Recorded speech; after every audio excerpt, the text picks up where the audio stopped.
চলো না বেবি, হয়ে যাক। তুমি পারবে না। তুমি কিছুই করতে পারো না। তোমার গায়ে শক্তি নেই বেবি। বেবি, আজকে ওষুধ খেয়ে এসেছি, দেখো তোমাকে কি মজা দেই। তোমরা যারা আমার ভয়েসকে ভালোবাসো তারা এই মুহূর্তে আমাদের চ্যানেলটি অবশ্যই সাবস্ক্রাইব করে রাখবে। আর হ্যাঁ, ভিডিওটি সম্পূর্ণ শুনবেন। বেবি, তোমার কত টাকা লাগে? আমি দেব। বেবি, আমার অনেক টাকা লাগবে। বেবি, তুমি আমাকে টাকাগুলো দিয়ে দাও প্লিজ। চলো না বেবি, হয়ে যাক। চলো না, আমরা পার্সোনাল কাজগুলো সেরে ফেলি। আমি তো তোমাকে টাকা দেব, তাই না? তুমি কিছুই করতে পারো না। তোমার গায়ে শক্তি নেই বেবি। তুমি পারবে না। বেবি, আজকে ওষুধ খেয়ে এসেছি, দেখো তোমাকে কি মজা দেই। তুমি এরকম করো কিসের জন্য বেবি? আরে সোনা, তুমি বোঝার চেষ্টা করো, তুমি পারবে না। তুমি এখন মাল খেয়ে টাল হয়ে আছো। তুমি কি আমাকে অপমান করতেছো সোনা? ও সোনা, কাছে আসো। তোমাকে অপমান করব কিসের জন্য? তুমি তো আমার সোনা, জানু, মামু। চলো না সোনা, ঘরের ভেতর চলে যাই আমরা। বাইরে থাকলে সবাই দেখো তাকিয়ে আছে। তাহলে সমস্যা কি? সোনা, কোনো সমস্যা নেই। তুমি শুধু একটু ভালোবাসা দাও, আমি তোমাকে ভালোবাসা দিয়ে ভরিয়ে দেব। তোমার ফিগারটা হেব্বি সোনা, সত্যি বলতেছি। আমার বউয়ের থেকেও অনেক সুন্দর। তার জন্যই তো বলতেছি, তোমার বউকে বাদ দিয়ে আমাকে বিয়ে করে নাও। সোনা, তোমাকে তো বিয়ে করব সোনা, তোমাকে বিয়ে করব আমি। চলো না সোনা। সোনা, চলো আমরা রুমে যাই। আশিক কথা বলা শেষ করে নীলাকে কোলে তুলে নিয়ে রুমের দিকে যেতে লাগলো। তখন পিছন থেকে আনিশা এসে উপস্থিত। আনিশা তার স্বামীর এই অবস্থা দেখে নিজের চোখকে বিশ্বাস করতে পারছে না। সে কল্পনা করতে পারছে না যে মানুষটা এত জঘন্য। সে আশিককে মনে করত অনেক ভদ্র, অনেক শান্ত, অনেক ভালো একটা ছেলে। কিন্তু আজকে সে নিজের চোখকে বিশ্বাস করতে পারছে না। অনেকেই অনেক কথা বলতো, আনিশা কথাগুলো তোয়াক্কা না করে আশিকের সাথে সংসার শুরু করেছিল। কিন্তু আজকে সে হাতে নাতে ধরতে পারলো আশিককে। তোমার এই রূপ আজকে আমি নিজের চোখে দেখে অবাক হলাম। তুমি যে এতটা জঘন্য মানুষ আমি কখনো কল্পনা করতে পারিনি। আমি নিজের চোখে দেখে বিশ্বাস করতে পারছি না যে মানুষটা আমাকে এত ভালোবাসে সেই মানুষটা এতটা জঘন্য। ছি! তোকে কি একবারের জন্য বলেছিলাম এখানে আসার জন্য? তুই এখানে এসেছিস কিসের জন্য? চলে যাও। তুমি একবার বোঝার চেষ্টা করো। তখন আমি ভুল করেছিলাম তোমার সাথে। তার জন্য তুমি আমাকে এইভাবে আঘাত করতে পারো না কথা দিয়ে। দেখো, বেশি বকবক করার সময় আমার নেই। আর তুমি আমার চোখের সামনে একদম থাকবে না, তাহলে কিন্তু কখন কি করে বসবো নিজেও জানি না। তুমি ভুল বুঝতেছো। আমাকে আসলে যেখানে সমস্যার তুমি সেখানে না দেখে অন্য একটা বিষয় নিয়ে আমার সাথে মনোমালিন্য করে থাকতে পারো না। তোকে আমার চোখের সামনে থেকে চলে যেতে বলেছি, আর তুই এখানে বকবক করতেছিস কিসের জন্য? চলে যা বলছি। আমি চলে যাওয়ার জন্য এখানে আসিনি। তুমি আমার সাথে এরকম ব্যবহার করতে পারো না। তোমার কাছে আমি এরকম ব্যবহার আশা করিনি। তুমি একটু বোঝার চেষ্টা করো। তুমি তো অবুঝ না। দেখো, ভালো হবে না বলে দিচ্ছি, চলে যাও। আমি চলে যাবার জন্য এখানে আসিনি। আমি আমার অধিকারটা নিতে এখানে এসেছি। তুমি কেন আমার সাথে এরকম করবে? কিসের জন্য? তোকে বলতেছি তুই এখান থেকে চলে যা, তারপর বারবার কেন কানের কাছে ঘ্যান ঘ্যান করতেছিস? তোমাকে বলতেছি না, আমি আমার অধিকার নেওয়ার জন্য এখানে এসেছি। তুমি সামান্য একটা বিষয় নিয়ে ভুল বুঝাবুঝি করবে আর আমাকে এইভাবে দূরে ঠেলে দিবে, আর আমি কষ্ট পাবো। আর তুমি এদিকে অন্য মেয়েকে নিয়ে ফুর্তি করবে। আমি সেটা মেনে নিতে পারবো না। আমাকে আমার ন্যায্য অধিকার দিতে হবে। আমি আমার বাপের টাকা দিয়ে যা খুশি তাই করব, তাতে তোর কি? আমার অনেক কিছু দেখে আমি এখানে এসেছি। যদি আমার কিছু না থাকতো তাহলে আমি এখানে কখনোই আসতাম না। দেখ, তোরে চোখের ন্যাকা কান্না দেখে আমি কখনো, মানে, তোমার উপর সহানুভূতিশীল দেখাতে যাব না। তুমি একটা মিথ্যা কথার জন্য আমাকে এত বকা দিলা, সবার সামনে অপমান করছো। এর জন্য তোমাকে একদিন পস্তাতে হবেই। তোকে বলছি কি, আর তুই করতেছিস কি? তোকে এখান থেকে চলে যেতে বলছি, সবার সামনে আমার সাথে এভাবে কথা বলবি না। সত্যি কথা বলা না সবার গায়ে লাগে, এটা চরম সত্য। একটা কথা বুঝে নাও, আমি সত্যি বলতেছি, তাই তোমার গায়ে লাগতেছে। আজকে তুমি আমার সামনে তুমি অন্য মেয়েদের সাথে ডান্স করতেছো, গলাগলি করতেছো, করো। একদিন আমারও সময় আসবে, তখন আমিও তোমাকে অবহেলায় করব। তোর মতন মেয়ের কাছে যাব আমি? হ্যাঁ, কখনোই না। তবে তুই যদি আমার কাছে কিছু টাকা ভিক্ষা চাস, দিতে পারি। যা বলেছ, আর তোমার কোনো কথা আমি শুনতে চাই না। আমি এখান থেকে চলে যাচ্ছি, ঠিক আছে? তুমি ভুল করো, আমার কাছে আসার চেষ্টা করবে না। আমি আমার ছেলে সন্তানকে নিয়ে সুখে থাকব। কথাটা বলে সেখান থেকে কান্না করতে করতে বেরিয়ে আসলাম। এখন কান্না ছাড়া আমার জীবন সঙ্গী আর কেউ হবে না, কারণ যে প্রিয় মানুষটা আমায় ধোঁকা দিল সে এসেছিল একটা হঠাৎ ঝড়ের রাতে আমার কাছে, আর হঠাৎ চলে গেল একদম বিদ্যুৎ গতিতে আমার জীবন থেকে। আমি কখনো কল্পনা করিনি সে আমাকে ছেড়ে চলে যাবে, আমাকে এতটা ভালোবেসেছিল। কিন্তু হঠাৎ হঠাৎ করে তার কি হয়ে গেল আমি বুঝতে পারলাম না। আমি তাকে সুখ দিতে পারলাম না, নাকি সে আমার কাছ থেকে সুখ নিতে পারলো না। কেন জানি মনে হচ্ছে আমার মাঝেই হয়তো কোনো কমতি ছিল, না হলে সে কখনো আমায় ছেড়ে যেতে পারতো না। আমি হয়তো তাকে খুশি করতে পারিনি, তার জন্য সে আমাকে ছেড়ে চলে গিয়েছে। কিন্তু এরকমটা কিছুই নয়, আমি তাকে ঠিক খুশিতেই রেখেছিলাম, ঠিক সুখে শান্তি দিয়ে রেখেছিলাম। কিন্তু তার ছিল মেয়ের নেশা। একটা মেয়ে দিয়ে তার কখনো চলবে না। যে ছেলেটা মেয়ের নেশা করে সেই ছেলেটা কখনো একটা বউকে ভালোবাসা দিয়ে আগলে রাখতে পারে না। হয়তো আজকে আমি তার কাছে আকুতি মিনতি করলাম, কিন্তু সবার সামনে অপমানিত হয়ে আমাকে বের করে দিল। কিন্তু একদিন সময় আসবে, সে আমার কাছে ফিরে আসবে, কিন্তু আমি তাকে আমার কাছে গ্রহণ করব না। যে ছেলে আছে আমি তাকে নিয়ে আমার ভবিষ্যৎ গড়ে তুলব। ভাবছেন আমাদের বিয়ের হওয়ার অনেক দিন হইল, তাই না? আসলে সেই রকম কিছুই না। আসলে আমার প্রেগন্যান্সি টেস্ট করিয়েছিলাম, তখন ডাক্তাররা বলেছিল আমি প্রেগনেন্ট। আর মনের খুব ইচ্ছে ছিল যে প্রথম সন্তানটা ছেলে হবে, তার জন্য আমি বলেছি ছেলে হবেই। আমার একটা আত্মবিশ্বাস আছে, তার জন্যই বলেছি যে আমার ছেলেকে নিয়ে আমি সুখে থাকবো। কিন্তু সেই সুখটা তো আমার কপালে সইল না। যেখানে স্বামী থাকবে না সেখানে কিভাবে আমি থাকবো বুঝতে পারছি না। তোকে আমি বলেছিলাম না তুই আমার ছেলের কাছে যাবি না? আর তুই 2 টাকার মেয়ে হয়ে এত বড় হওয়ার স্বপ্ন কিভাবে দেখতে পারিস? ভেবেছিলি যে আমার ছেলেকে পটিয়ে নিবি আর সম্পত্তির মালিক হয়ে যাবি, তাই না? দেখেন আম্মু, সেরকম কিছু ছিল না। আমি শুধু আমার ভালোবাসার মানুষটাকে চেয়েছিলাম, আমি কখনো কোনো সম্পত্তির দিকে তাকাইনি। আমি ভালো করেই জানি কে কিরকম। তোর মুখ দেখলেই বোঝা যায় তুই সম্পত্তির লোভে আমার ছেলেকে বিয়ে করেছিস ফাঁদে ফেলে। আম্মু, আপনি আমাকে ভুল বুঝছেন। প্লিজ আমাকে এই মিথ্যা অপবাদটা দিবেন না। আপনার সন্তান আমাকে আজ দূর করে দিচ্ছে, আর আপনিও আমাকে এইভাবে বলছেন। যাই হোক, আমার ছেলের তাহলে বুদ্ধি ফিরে এসেছে। তাকে কত করে বলেছিলাম যে তোর মতো একটা মেয়েকে কেন সে বাসায় রেখেছে, শেষ পর্যন্ত আপদ বিদায় করে দিয়েছে। আম্মু দেখেন, আমিও তো আপনার একটা মেয়ের মতো, তাই না? যদি আপনার ছেলে না হয় মেয়ে হতো, তাহলে তো সে আর আজকে আমার মতোই হইতো, তাই না? সে তো গরিব ঘরে জন্ম নিত না, সে তো আমার মেয়ে হতো, তাই না? বড় লোকের মেয়ে। আর সে তো দেখতে অনেক সুন্দর হতো, তোর মতো একটা কালসাপ হতো না। আম্মু, আপনি আমাকে এত পরিমাণে ঘৃণা করেন আমি কখনো বুঝতে পারিনি। আমি তো আপনার কোনো ক্ষতি করিনি।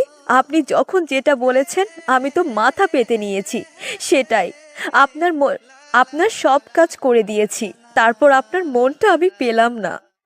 এখন আমি তোর মুখ দেখতে পাচ্ছি না। এখন ঘরের কাজ যেগুলো আছে সব কমপ্লিট কর। তারপর আমার কিছু কাপড় আছে, সেগুলো পরিষ্কার কর। তারপর ঘরগুলো ভালোভাবে পরিষ্কার কর। তারপর কি করবি? বাকি কাজগুলো করবি।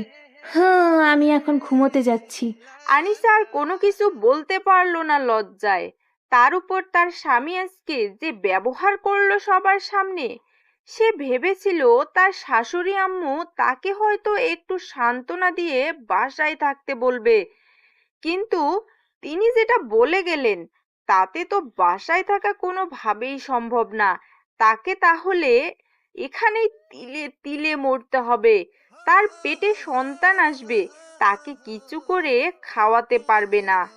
আনিশা মনে মনে ভাবতে লাগলো, সে যদি এখন এখান থেকে গ্রামের বাসায় চলে যায় তাহলে তাকে নিয়ে তো সবাই হাসি ঠাট্টা করবে।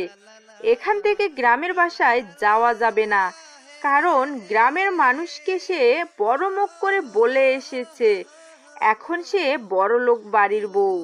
গ্রামের মানুষরা বড়লোকদের সম্মান কি পরিমাণ করে সেটা বলার বাহিরে। এখন যদি আমি কোনো মতে গ্রামে যাই এবং গ্রামের মানুষ কোনো মতে জানতে পারে বিষয়টা, তাহলে আনিশার আব্বু আম্মুর মুখে চুনকালি লেগে যাবে। এটা কখনোই হতে পারে না। আনিশা তারপর শোরুমে গিয়ে তার প্রয়োজনীয় জিনিসপত্র নিয়ে বাসা থেকে বেরিয়ে পড়ল, কারণ এই সময় বাসায় কেউ নেই। তার শাশুড়ি আম্মা গেল ঘুরতে, আর তার স্বামী তো এখন পার্টি নিয়ে ব্যস্ত। আজকে আমি বাসা থেকে সেই মেয়েটাকে তাড়িয়ে দেওয়ার ব্যবস্থা করব। এই জঘন্য মেয়েটাকে আমি কখনোই আর সোসাইটিতে মেইনটেইন করতে পারবো না। গ্রামের খ্যাতমার্কা একটা মেয়ে। মেয়েটা হতে পারে গ্রামের, হতে পারে, কিন্তু তার মাঝে অনেক গুণ আছে যেটা তুমি উপলব্ধি করতে পারো না। আমার মুখের উপর কথা বলা বন্ধ করে নিজের মুখটা বন্ধ রাখো। আমি যেটা করতে চাই আমাকে সেটাই করতে দিবা। দেখো, এই মেয়েটা আমাদের ছেলেকে কন্ট্রোলে রাখতে পারবে, না হলে তুমি কখনোই আমাদের ছেলেকে কন্ট্রোলে আনতে পারবে না, কারণ মেয়েটার ধৈর্য আছে। আমি আমার ছেলের জন্য আধুনিক মেয়ে খুঁজে আনবো ঘরে। এইরকম বেদের মেয়ে জ্যোৎস্না দিয়ে কি করব আমি? আমার সোসাইটিতে খাপ খাওয়াতে পারবো না, তাই আমি আমার ছেলের জন্য একটা আধুনিক বউ লাগবে। যে মেয়েরা রাতে বাইরে যাবে, এই ক্লাবে গিয়ে পার্টি করবে, ওই ক্লাবে গিয়ে নাইট পার্টি করবে, সেই রকম বউ তোমার দরকার, তাই না? এখনকার যুগে এসব স্বাভাবিক। তুমি এসব নিয়ে তর্ক করা বাদ দাও তো। আমার সাথে এখন চুপচাপ গাড়ি চালাও তো। তারপর কালাম সাহেব শিল্পার সাথে কোনো কথা না বলে চুপচাপ গাড়ি ড্রাইভ করতে লাগলো। আর এদিকে আনিশা বাসা থেকে বেরিয়ে কোন দিকে যাবে ভেবে পাচ্ছে না। তার উপর শুধু একটাই উদ্দেশ্য, সে যে কোনো প্রকারে এই জলসাখানা থেকে বেরিয়ে যেতে চায়।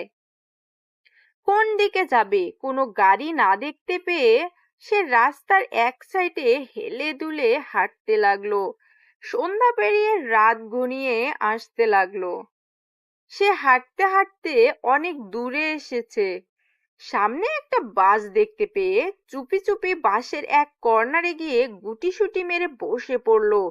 যেদিকে যায় যাবে, সে সেখানে নেমে যেদিকে দুচোখ যাবে সেদিকে চলে যাবে। তাও এরকম জল্লাদ মার্কা এলাকায় সে থাকতে চায় না, না যেখানে তার কোনো মূল্য নেই। সে এতদিন পড়েছিল শুধু মূল্যহীন হয়ে, যার জন্য তার শাশুড়ির অত্যাচার সহ্য করেছে, সেই মানুষটাই তো এখন তার না।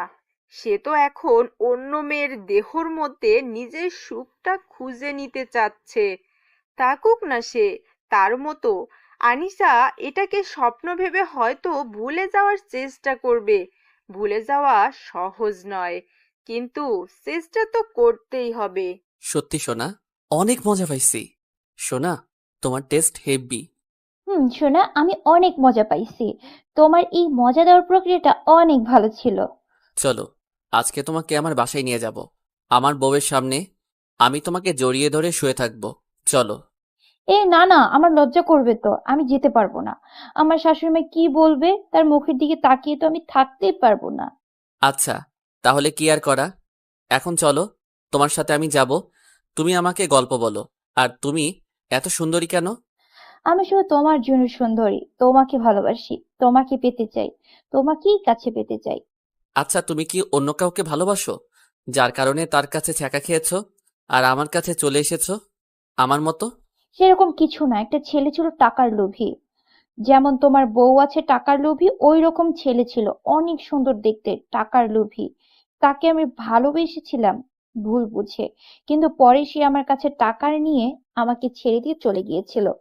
আমিও তো সেটাই ভেবেছিলাম, যে গরিব ঘরের মেয়ে একটু হয়তো ভালো কিছু খেতে পারলে, ভালোভাবে চলতে পারলে হয়তো আমাকে অনেক ভালোবাসবে। কিন্তু পরে দেখলাম সে শুধু টাকাকেই ভালোবাসে, আমাকে না। তোমার মতো সুন্দরীকে আমি চাই। তোমার মনে হয় প্রচুর নেশা হয়ে গেছে, তাই না আসো, তোমাকে একটু চুমু খাই। তোমার ঠোঁটের স্বাদটা না অনেক সুন্দর। তাই নাকি গো? তোমার মাঝে না একটা মায়া আছে, যে মায়াতে আমাকে জড়িয়ে নাও, আর কখনো সেই মায়া থেকে আমি ফিরতে চাই না। আরে আবালের বাচ্চা, শুধু তোর টাকা দরকার, আমার আর কিচ্ছু চাই না। তুই কে? তোর মতো কত হ্যান্ডসাম ছেলে আমার পিছনে পড়ে আছে, এই সুন্দরী পেছনে। আর তুই তো 2 টাকার একটা ছেলে। তোর 2টা, আমার দরকার টাকা। হলো আমি শেষ। তুমি কি কিছু বলতেছো আমাকে? আমি কিন্তু স্পষ্ট শুনতে পাইনি। আমার মাথাটা কেমন জানি ঘোরাচ্ছে। তুমি আমাকে একটু সাহায্য করো, আমাকে ধরে নিয়ে যাও। আচ্ছা, তাহলে আজকে তোমাকে আর বাসায় যেতে হবে না, তুমি আমার সাথে থাকবে, কি বলো? চলো, আমি তোমাকে নিয়ে যাচ্ছি। আজকে দুজনে অনেক ফুর্তি করব। আচ্ছা শোনো, তাহলে আমাকে আচ্ছা শোনো, তাহলে আমাকে নিয়ে চলো তোমার কাছে। আমি তোমার সাগরে ডুবে যেতে চাই, তোমার ভালোবাসাতেই। আমিও সোনা, আমিও শুধু তোমার ভালোবাসাতে ডুবে থাকতে চাই। তুমি আমাকে ভালোবাসবে সোনা, তুমি অনেক ভালো। সোনা চলো, আমি তোমাকে নিয়ে যাচ্ছি। চলো সোনা, আমি তোমাকে তোমার বাসার কাছে নামিয়ে দিয়ে বাসায় চলে যাব। তোমার সাথে গেলে আমার অনেক মজা লাগে। তোমার বউ যে তখন তোমাকে বকা দিয়ে গেল, তোমার রাগ হবে না পরে? এখন থেকে তুমি আমার বউ হবে। আমি আজকে গিয়ে উকিলের সাথে কথা বলবো, তাকে আমার জীবন থেকে সরিয়ে দেব, দিয়ে তোমাকে নিয়ে আসবো। আচ্ছা সোনা, তাহলে তাই করো, যত দ্রুত সম্ভব তুমি আমাকে তোমার বউকে মাথা রাখার সুযোগ করে দাও। তুমি একদম টেনশন করবে না, খুব তাড়াতাড়ি আমি তোমাকে আমার বুকে রাখবো সোনা। তোমাকে ছাড়া আমি থাকতে পারবো না। হুম। সোনা আমার, তোমাকে এতগুলো ভালোবাসা। চলো, এখন তুমি আমাকে নামিয়ে দিয়ে বাসায় চলে যাবে। অনেক রাত হয়ে আসলো যে। আচ্ছা চলো, আর এখানে থাকা যাবে না, রাত হয়ে এসেছে, আবার বাসায় যেতে হবে। চলো।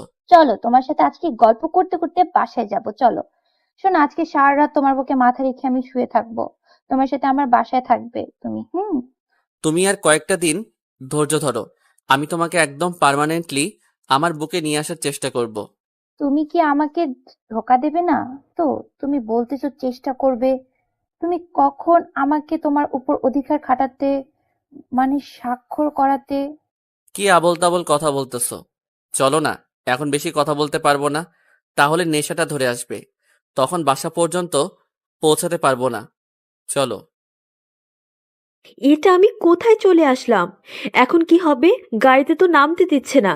ব্যাপার কি? কোথায় নিয়ে যাচ্ছে কোনো কিছু বুঝতে পারছি না। হঠাৎ করে তো উঠে পড়লাম, কিন্তু এখন আমাকে কোথায় নিয়ে যাচ্ছে আমি তো নিজেও বুঝতে পারছি না। গাড়িটা মনে হয় প্রায় 6-7 ঘন্টা থেকে চলছে, একবারও জন্য দাঁড় করালো না। বুঝলাম না আমাকে কোথায় নিয়ে যাওয়া হচ্ছে, বা আমি কোন জায়গায় গাড়িতে উঠে পড়লাম বুঝতে পারছি না। নিজের ভিতরের কষ্টগুলো বারবার লাফিয়ে উঠছে, কিন্তু অনেক কষ্টে কষ্টগুলো চেপে রেখেছি। আজকের মতো কষ্ট জীবনে কখনো হয়নি। কখনো কল্পনা করতে পারিনি যে আমি এত বড় লোকের একজন বউ হব, আর এভাবে আমি ধোঁকা খাবো। সে আমাকে যতই না বলতো যে ভালোবাসা কখনো ধনী গরিব বোঝে না, শুধু দুটি মনের মিলনের ব্যাপার। এখানে কোনো ধনী গরিবের তফাৎ থাকে না, শুধুই ভালোবাসা থাকে। কিন্তু আজকে আমি যখন তাকে দেখলাম, তার চোখে মুখে আমার জন্য ভালোবাসা দেখতে পেলাম না। আমি কি এত তাড়াতাড়ি তার কাছে আমি কি এত তাড়াতাড়ি তার কাছে এতটা বিরক্তির কারণ হয়ে গেলাম, যে তার কাছে আমি আমার ভালোবাসাটা পর্যন্ত পেলাম না, শুধু অবহেলাই পেয়ে গেলাম? কেন? কেন তাহলে আমাকে তুমি বিয়ে করলে?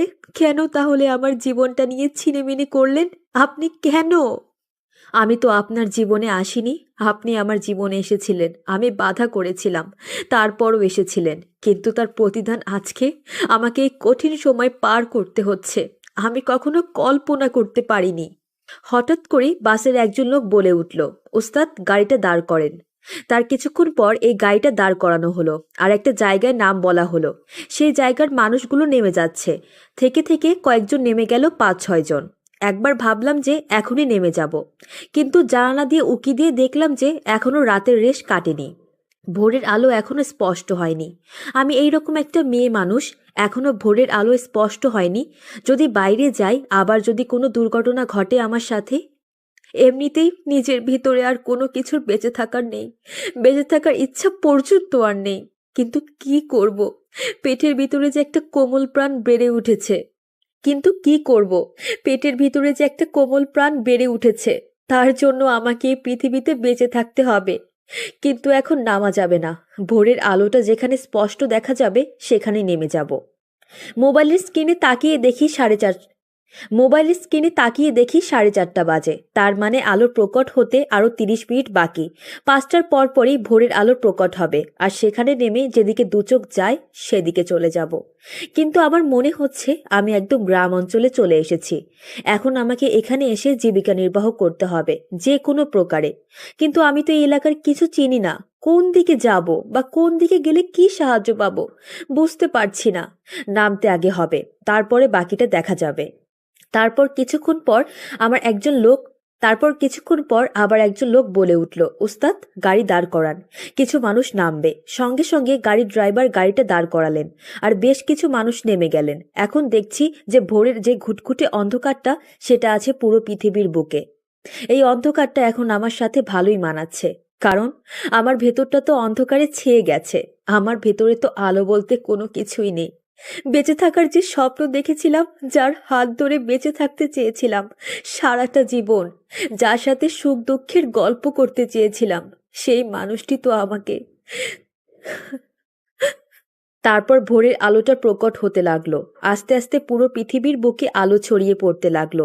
আর তখনই গাড়ির লোকটা আবার বলে উঠল যে এখানেই নাকি কিছু মানুষ নামবে। আমিও স্থির করলাম আমি এখানে নেমে যাব, আর সামনে যাব না। বাস থেকে নেমে এসে চারদিকে তাকিয়ে দেখলাম কোনো কিছু সুবিধার মনে হচ্ছে না। এখানকার লোকগুলো শুধু আমার দিকে তাকিয়ে আছে।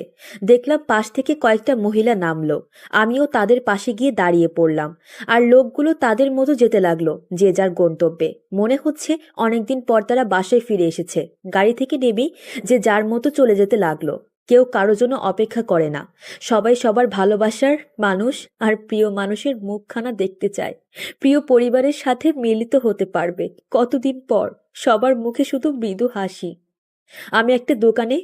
আমি একটা চায়ের দোকানে গিয়ে বসে পড়লাম। কি করব, একটা মেয়ে মানুষ।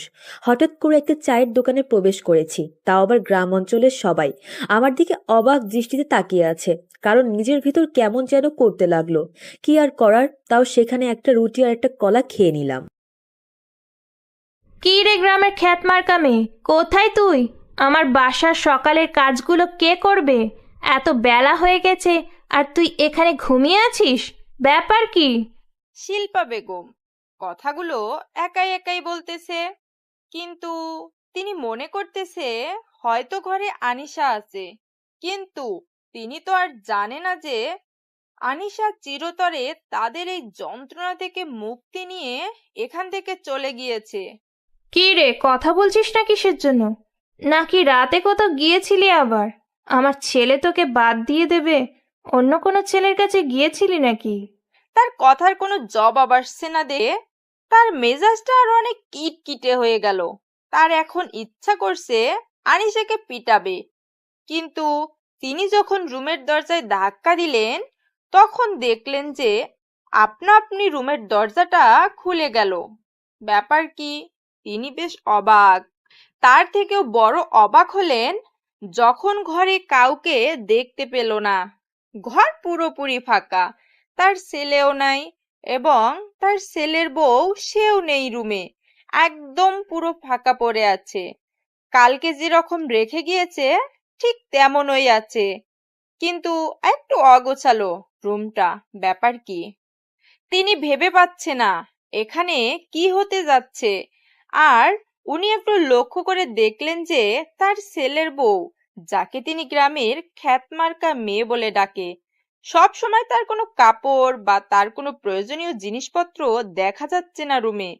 শিল্পা বেশ অবাক হলেন ব্যাপারটা দেখে। কোথায় তুমি? বেরিয়ে আসো, দেখো কি কাণ্ড হয়ে গিয়েছে বাসার ভিতরে। বাসায় কেউ নেই, তুমি আমি ছাড়া। এখন বাসায় কেউ নেই, তাড়াতাড়ি বেরিয়ে আসো, দেখো। কি হয়েছে? তোমরা এত সকালে চিল্লাচিল্লি করতেছো কিসের জন্য? ব্যাপার কি? সারা রাত কাজ করছি।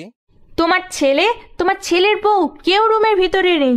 রুমের ভেতর থেকে দরজা বন্ধ করা থাকবে, সেটাও নেই। আমি যখন রুমে গেলাম আর রুমের ভেতরটা কেমন যেন অগোছালো লাগতেছিল। তুমি এত অস্থির হচ্ছ কিসের জন্য? তারা হয়তো কোথাও ঘুরতে গিয়েছে সকাল মুহূর্তে উপভোগ করার জন্য।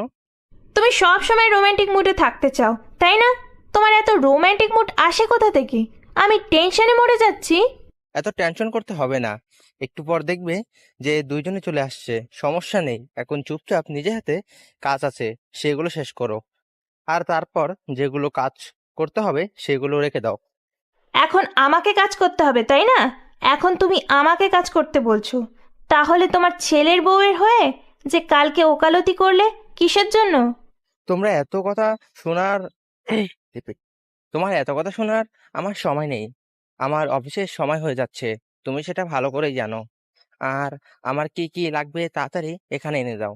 তুমি তো এখন আমার উপরে রাগ দেখাবে, তাই না? তুমি তো সুযোগ পাইছো না, তুমি তো রাগ দেখাবে, আমি ভালো করেই জানি। এত কথা না বলে চুপচাপ যেটা করতে বলছি সেটাই করো। এত কথা বলো কিসের জন্য? তারপর শিল্পা বেগম কালাম সাহেবের সাথে আর কোনো কথা না বলে তিনি কালাম সাহেবের প্রয়োজনীয় জিনিসগুলো এনে তার সামনে রেখে দিয়ে রাগ দেখিয়ে রুম থেকে বেরিয়ে গেল। কালাম সাহেব তার স্ত্রীর রাগ দেখে মৃদু হাসলেন, তার স্ত্রীর রাগ আরো বাড়িয়ে দিলেন। শিল্পা বেগম কালাম সাহেবের মুখে মৃদু হাসি দেখে রাগে পুরে জ্বলতে লাগলো, কিন্তু কালাম সাহেবকে কিছুই বলতে পারছে না। মনে মনে স্থির করে রাখলো, যদি আজকে সেই কালসাপিনী বাসায় আসে তাকে যে কি করবে। আর তার ছেলের এত রোমান্টিক মুড যে তার বউকে সকাল সকাল উধাও করে নিয়ে যেতে হবে বাসা থেকে। শিল্পা বেগম মনে মনে স্থির করলো, আজকে বাসায় আসলে দুজনকেই গণহারে পিটাবে। সে তার এত সাহস কিভাবে এভাবে সকাল সকাল বাসা থেকে বেরিয়ে যাওয়া, তাদেরকে দেখে নেবে সে। কিন্তু শিল্পা বেগম আসল বিষয়টা এখনো জানতে পারেনি।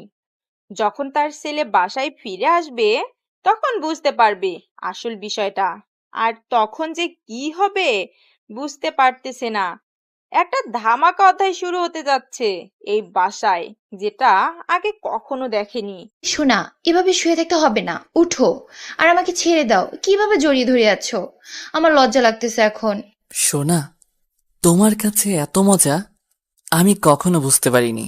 চলো সোনা, আজকে তোমাকে বিয়ে করে সোজা বাসায় নিয়ে যাব, তারপর তাকে ডিভোর্স দিব। কি বলো? না, আমি সেটা করতে পারবো না। আগে তোমার সম্পত্তির কিছু অংশ আমাকে লিখে দিতে হবে, না হলে তো আমি তোমাকে কিভাবে বিশ্বাস করতে পারি বলো? আরে সোনা, এত টেনশন করো কিসের জন্য? আমি আছি তো। চলো, উকিলের কাছে আমি তোমাকে আমার সম্পত্তির কিছু অংশ লিখে দিচ্ছি। আচ্ছা, কথাটা শুনে খুশি হলাম। তুমি কি উকিলের সাথে কথা বলো, আর আমি ফ্রেশ হয়ে সুন্দর করে সাজুগুজু করে যাচ্ছি, গিয়ে তোমার কাছ থেকে সম্পত্তির দলিল নিয়ে তারপর বিয়ে করব। আচ্ছা, তাহলে তুমি রেডি থেকো, আমি তোমাকে ফোন করলে তুমি চলে আসবে। কথাটা বলে আশিক সেখান থেকে বেরিয়ে সোজা কাজী অফিসে আর তার উকিলকে ফোন করে সেই কাজী অফিসে আসতে বলল। তার মাথায় এখন শুধুই নীলা নামের সেই মেয়েটা ঘুরপাক খাচ্ছে। তার যে একটা বউ আছে সেই কথা ভুলেই গিয়েছে। মানুষের যখন অতিরিক্ত টাকা হয় তখন যেটা হয় আর কি, সেটাই হচ্ছে এখন আশিকের ক্ষেত্রে। এক বাপের এক বেটা, ভাই বোন কেউ নেই। যখন যেটা ইচ্ছা, যখন যেটা খুশি সেটাই করে। আর এখন একটা মেয়ের জীবন নিয়ে চিনিমিনি খেলতেছে। আর যে মেয়েটার পাল্লায় এখন সে পড়েছে সে তো আশিককে ধ্বংস করবে, এটা তার লক্ষ্য। আশিক বেকুবের মতো কাজ করতেছে, সে বুঝতেছে না সে কি করতে যাচ্ছে। তার মনে এখন যত জ্বালা, কারণ সে এখন মেয়ের নেশায় পড়ে গিয়েছে। একটা মানুষ কখন এতটা নষ্ট হয়ে যায় জানেন? যখন তার অতিরিক্ত টাকা হয়ে যায়। সে হয়তো জানে না মেয়ে মানুষ একটা সফল মানুষকে পতনের দিকে নিয়ে আসতে বেশি দিন সময় নেয় না, কারণ তারা মেয়ে জাতি। এই যে ভাইয়া, শুনছেন? আমি এই এলাকায় নতুন, আমাকে কি এখানে একটু জায়গা দেখে দিতে পারবেন? আচ্ছা আপু, বলেন কোথায় যাবেন, আমি আপনাকে সেখানে রেখে আসবো। আসলে ভাইয়া, আমি শহর থেকে এসেছি এখানে কাজের সন্ধানে, কারণ আমার শহরে কিছু পার্সোনাল সমস্যা, ফ্যামিলিগত সমস্যার কারণে আমি সব ছেড়ে এসেছি। আচ্ছা আপু, আপনি কি কি কাজ করতে পারেন? আর আপনি যেহেতু শহরের মেয়ে, কি কি ধরনের কাজ করতে পারেন যদি বলেন তাহলে আপনাকে সেইভাবে সাহায্য করতে পারবো। আসলে ভাইয়া আমি ভালো রান্না করতে পারি। এখানে কি কোনো মেয়েদের হোটেল আছে যেখানে মেয়েরা কাজ করে এরকম? আসলে আপু, আমার দাদিমা এখানে একটা রেস্টুরেন্ট চালায়। আসলে এখানে একটা পর্যটক কেন্দ্র আছে, তো সেখানে মানুষ আসা যাওয়া করে, আর সেখানে আমাদের একটা রেস্টুরেন্ট আছে। আপনি ভালো রান্না করতে পারেন, আমার সাথে যেতে পারেন। আচ্ছা, তাহলে তো অনেক ভালো হয় ভাইয়া। আপনি যে আমার এত বড় উপকার করবেন আমি কল্পনাও করতে পারিনি। আপনি বলছেন আপনি ভালো রান্না করতে পারেন, এখন আপনার রান্না পরীক্ষা করে দিতে হবে। যদি ভালো করতে পারেন তাহলে রাখা যাবে, আর না হলে আমি আপনাকে অন্য কোথাও কাজ খুঁজে দেব। আমাদের ওখানে রাখতে পারবো না।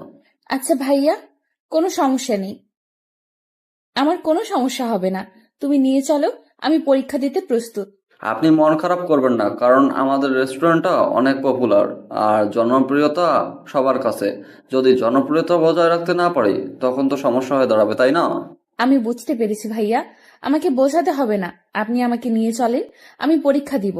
যদি পরীক্ষায় উত্তীর্ণ হই তাহলে আমাকে রাখবেন। আচ্ছা আপু, তাহলে আপনি আমার সাথে চলেন, আমি আপনাকে নিয়ে যাচ্ছি।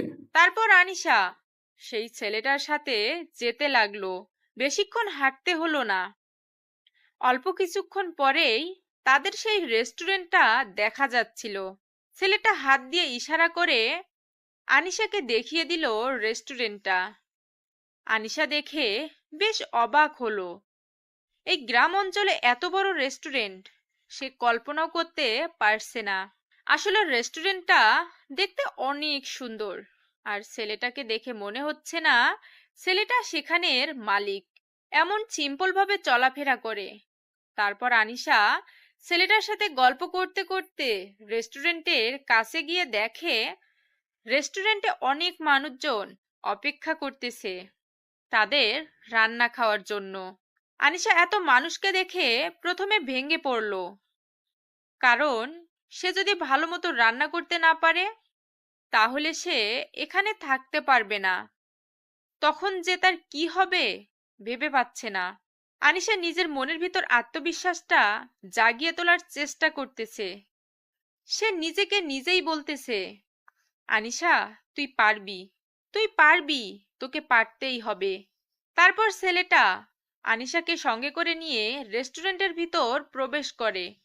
যেখানে খাবার তৈরি করা হয় সেখানে নিয়ে আসলো, রান্নাঘরে নিয়ে আসলো, আর সেখানে তার দাদিমাকে দেখলো আনিশা। তারা নিজেরাই রেস্টুরেন্টটা চালায়, কোনো কাজের লোক রাখে না।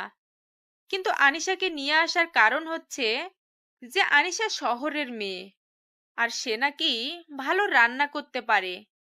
আর এখানে ভালো রান্নার অনেক ডিমান্ড। তার কারণে ছেলেটা আনিশাকে পরীক্ষা করার জন্য এখানে নিয়ে আসলো।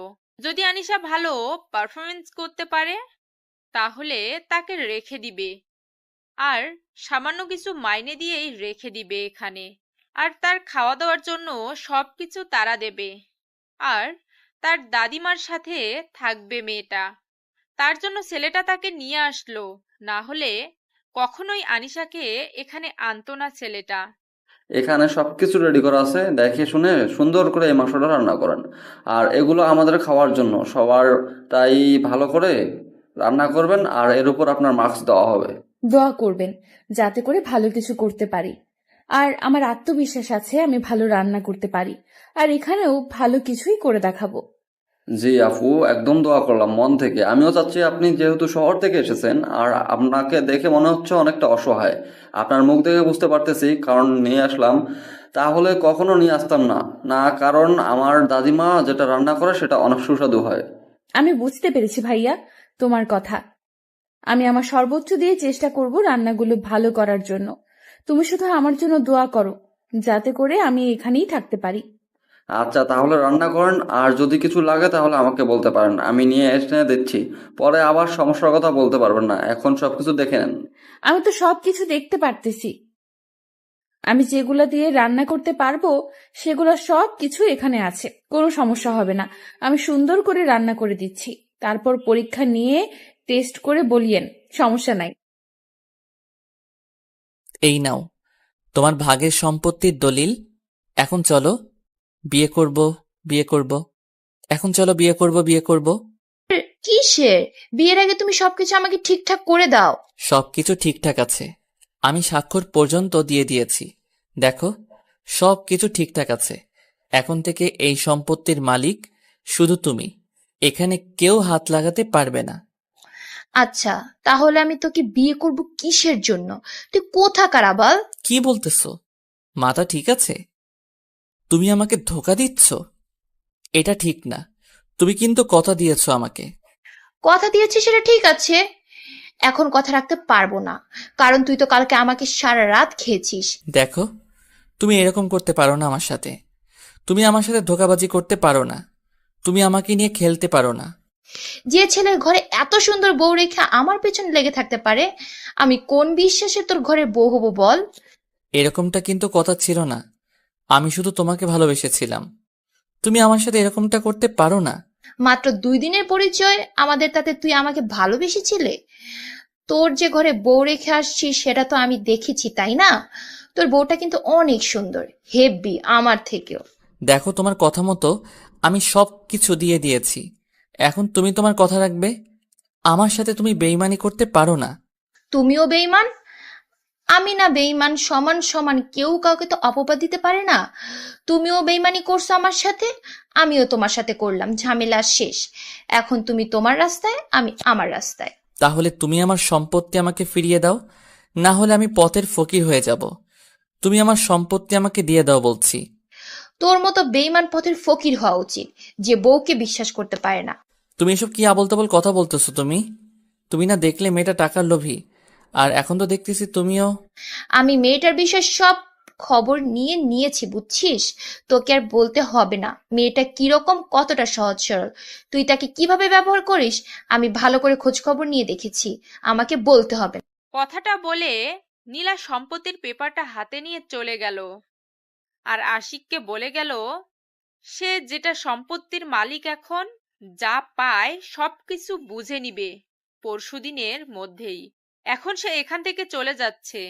আর আশিককে বলে গেল আর যেন ভুল করেও তার পিছনে না যায়, তাহলে কিন্তু তার লাশ আর ফেরত আসবে না। আশিক কি করবে না করবে ভেবে পাচ্ছে না, একদম দিশাহারা হয়ে যাচ্ছে। কি করলো সে ভেবে পাচ্ছে না।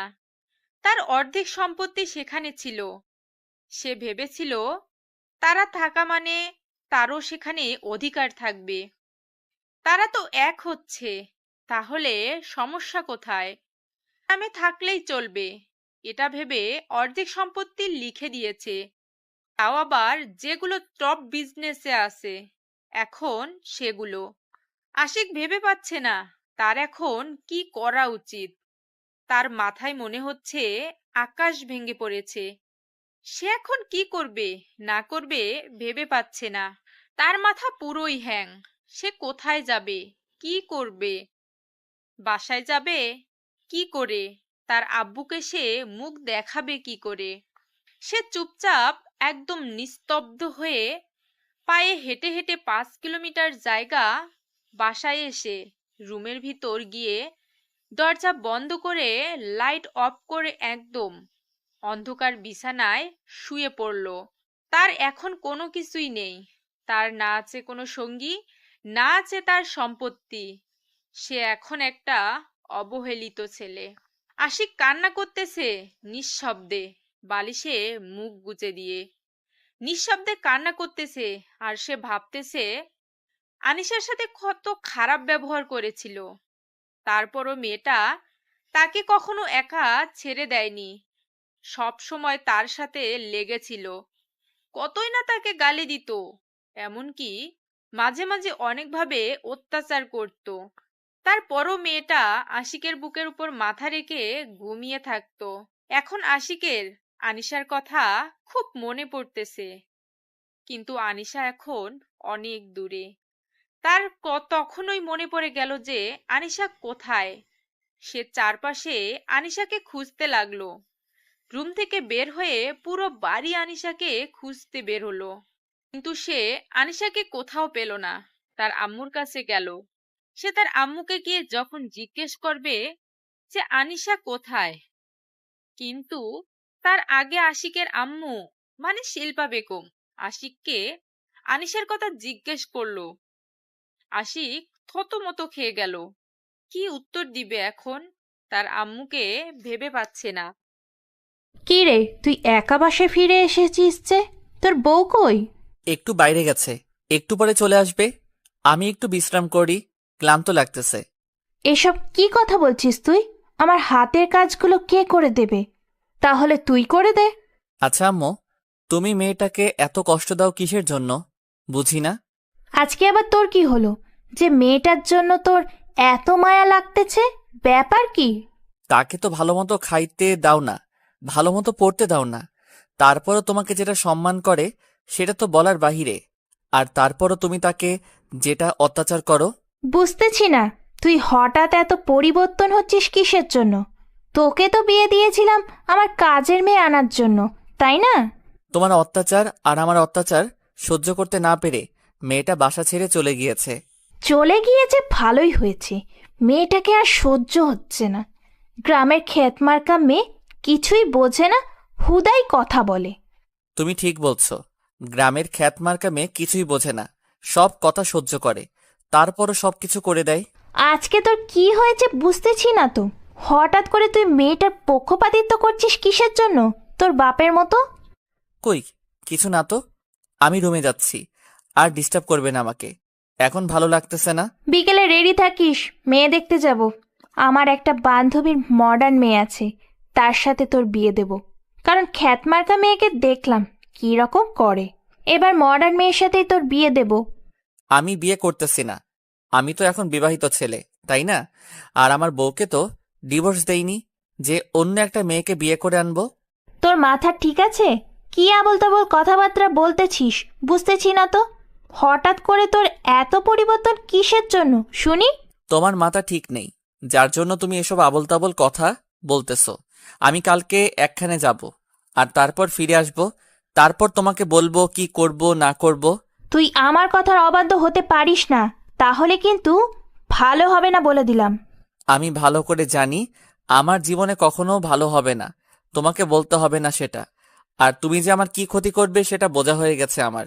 তুই জানিস তুই কার সাথে তর্ক করছিস? এত এত বড় স্পর্ধা যে আমার সাথে এত তর্ক করিস?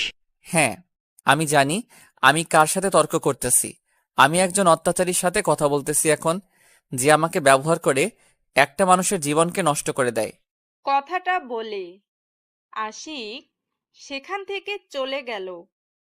আর তার আম্মু মানে শিল্পা বেগম সেখানে স্থির হয়ে দাঁড়িয়ে রইল। তার ছেলের বলা কথাগুলো তার কানে প্রতিধ্বনিত হচ্ছে।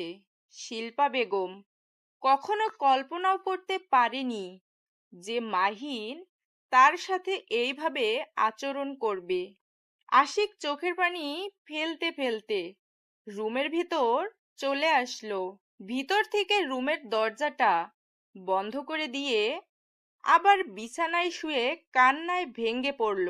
সে ভালো করে বুঝতে পারছে তার মা তাকে নিয়ে কতটা বাজে কাজ করেছে।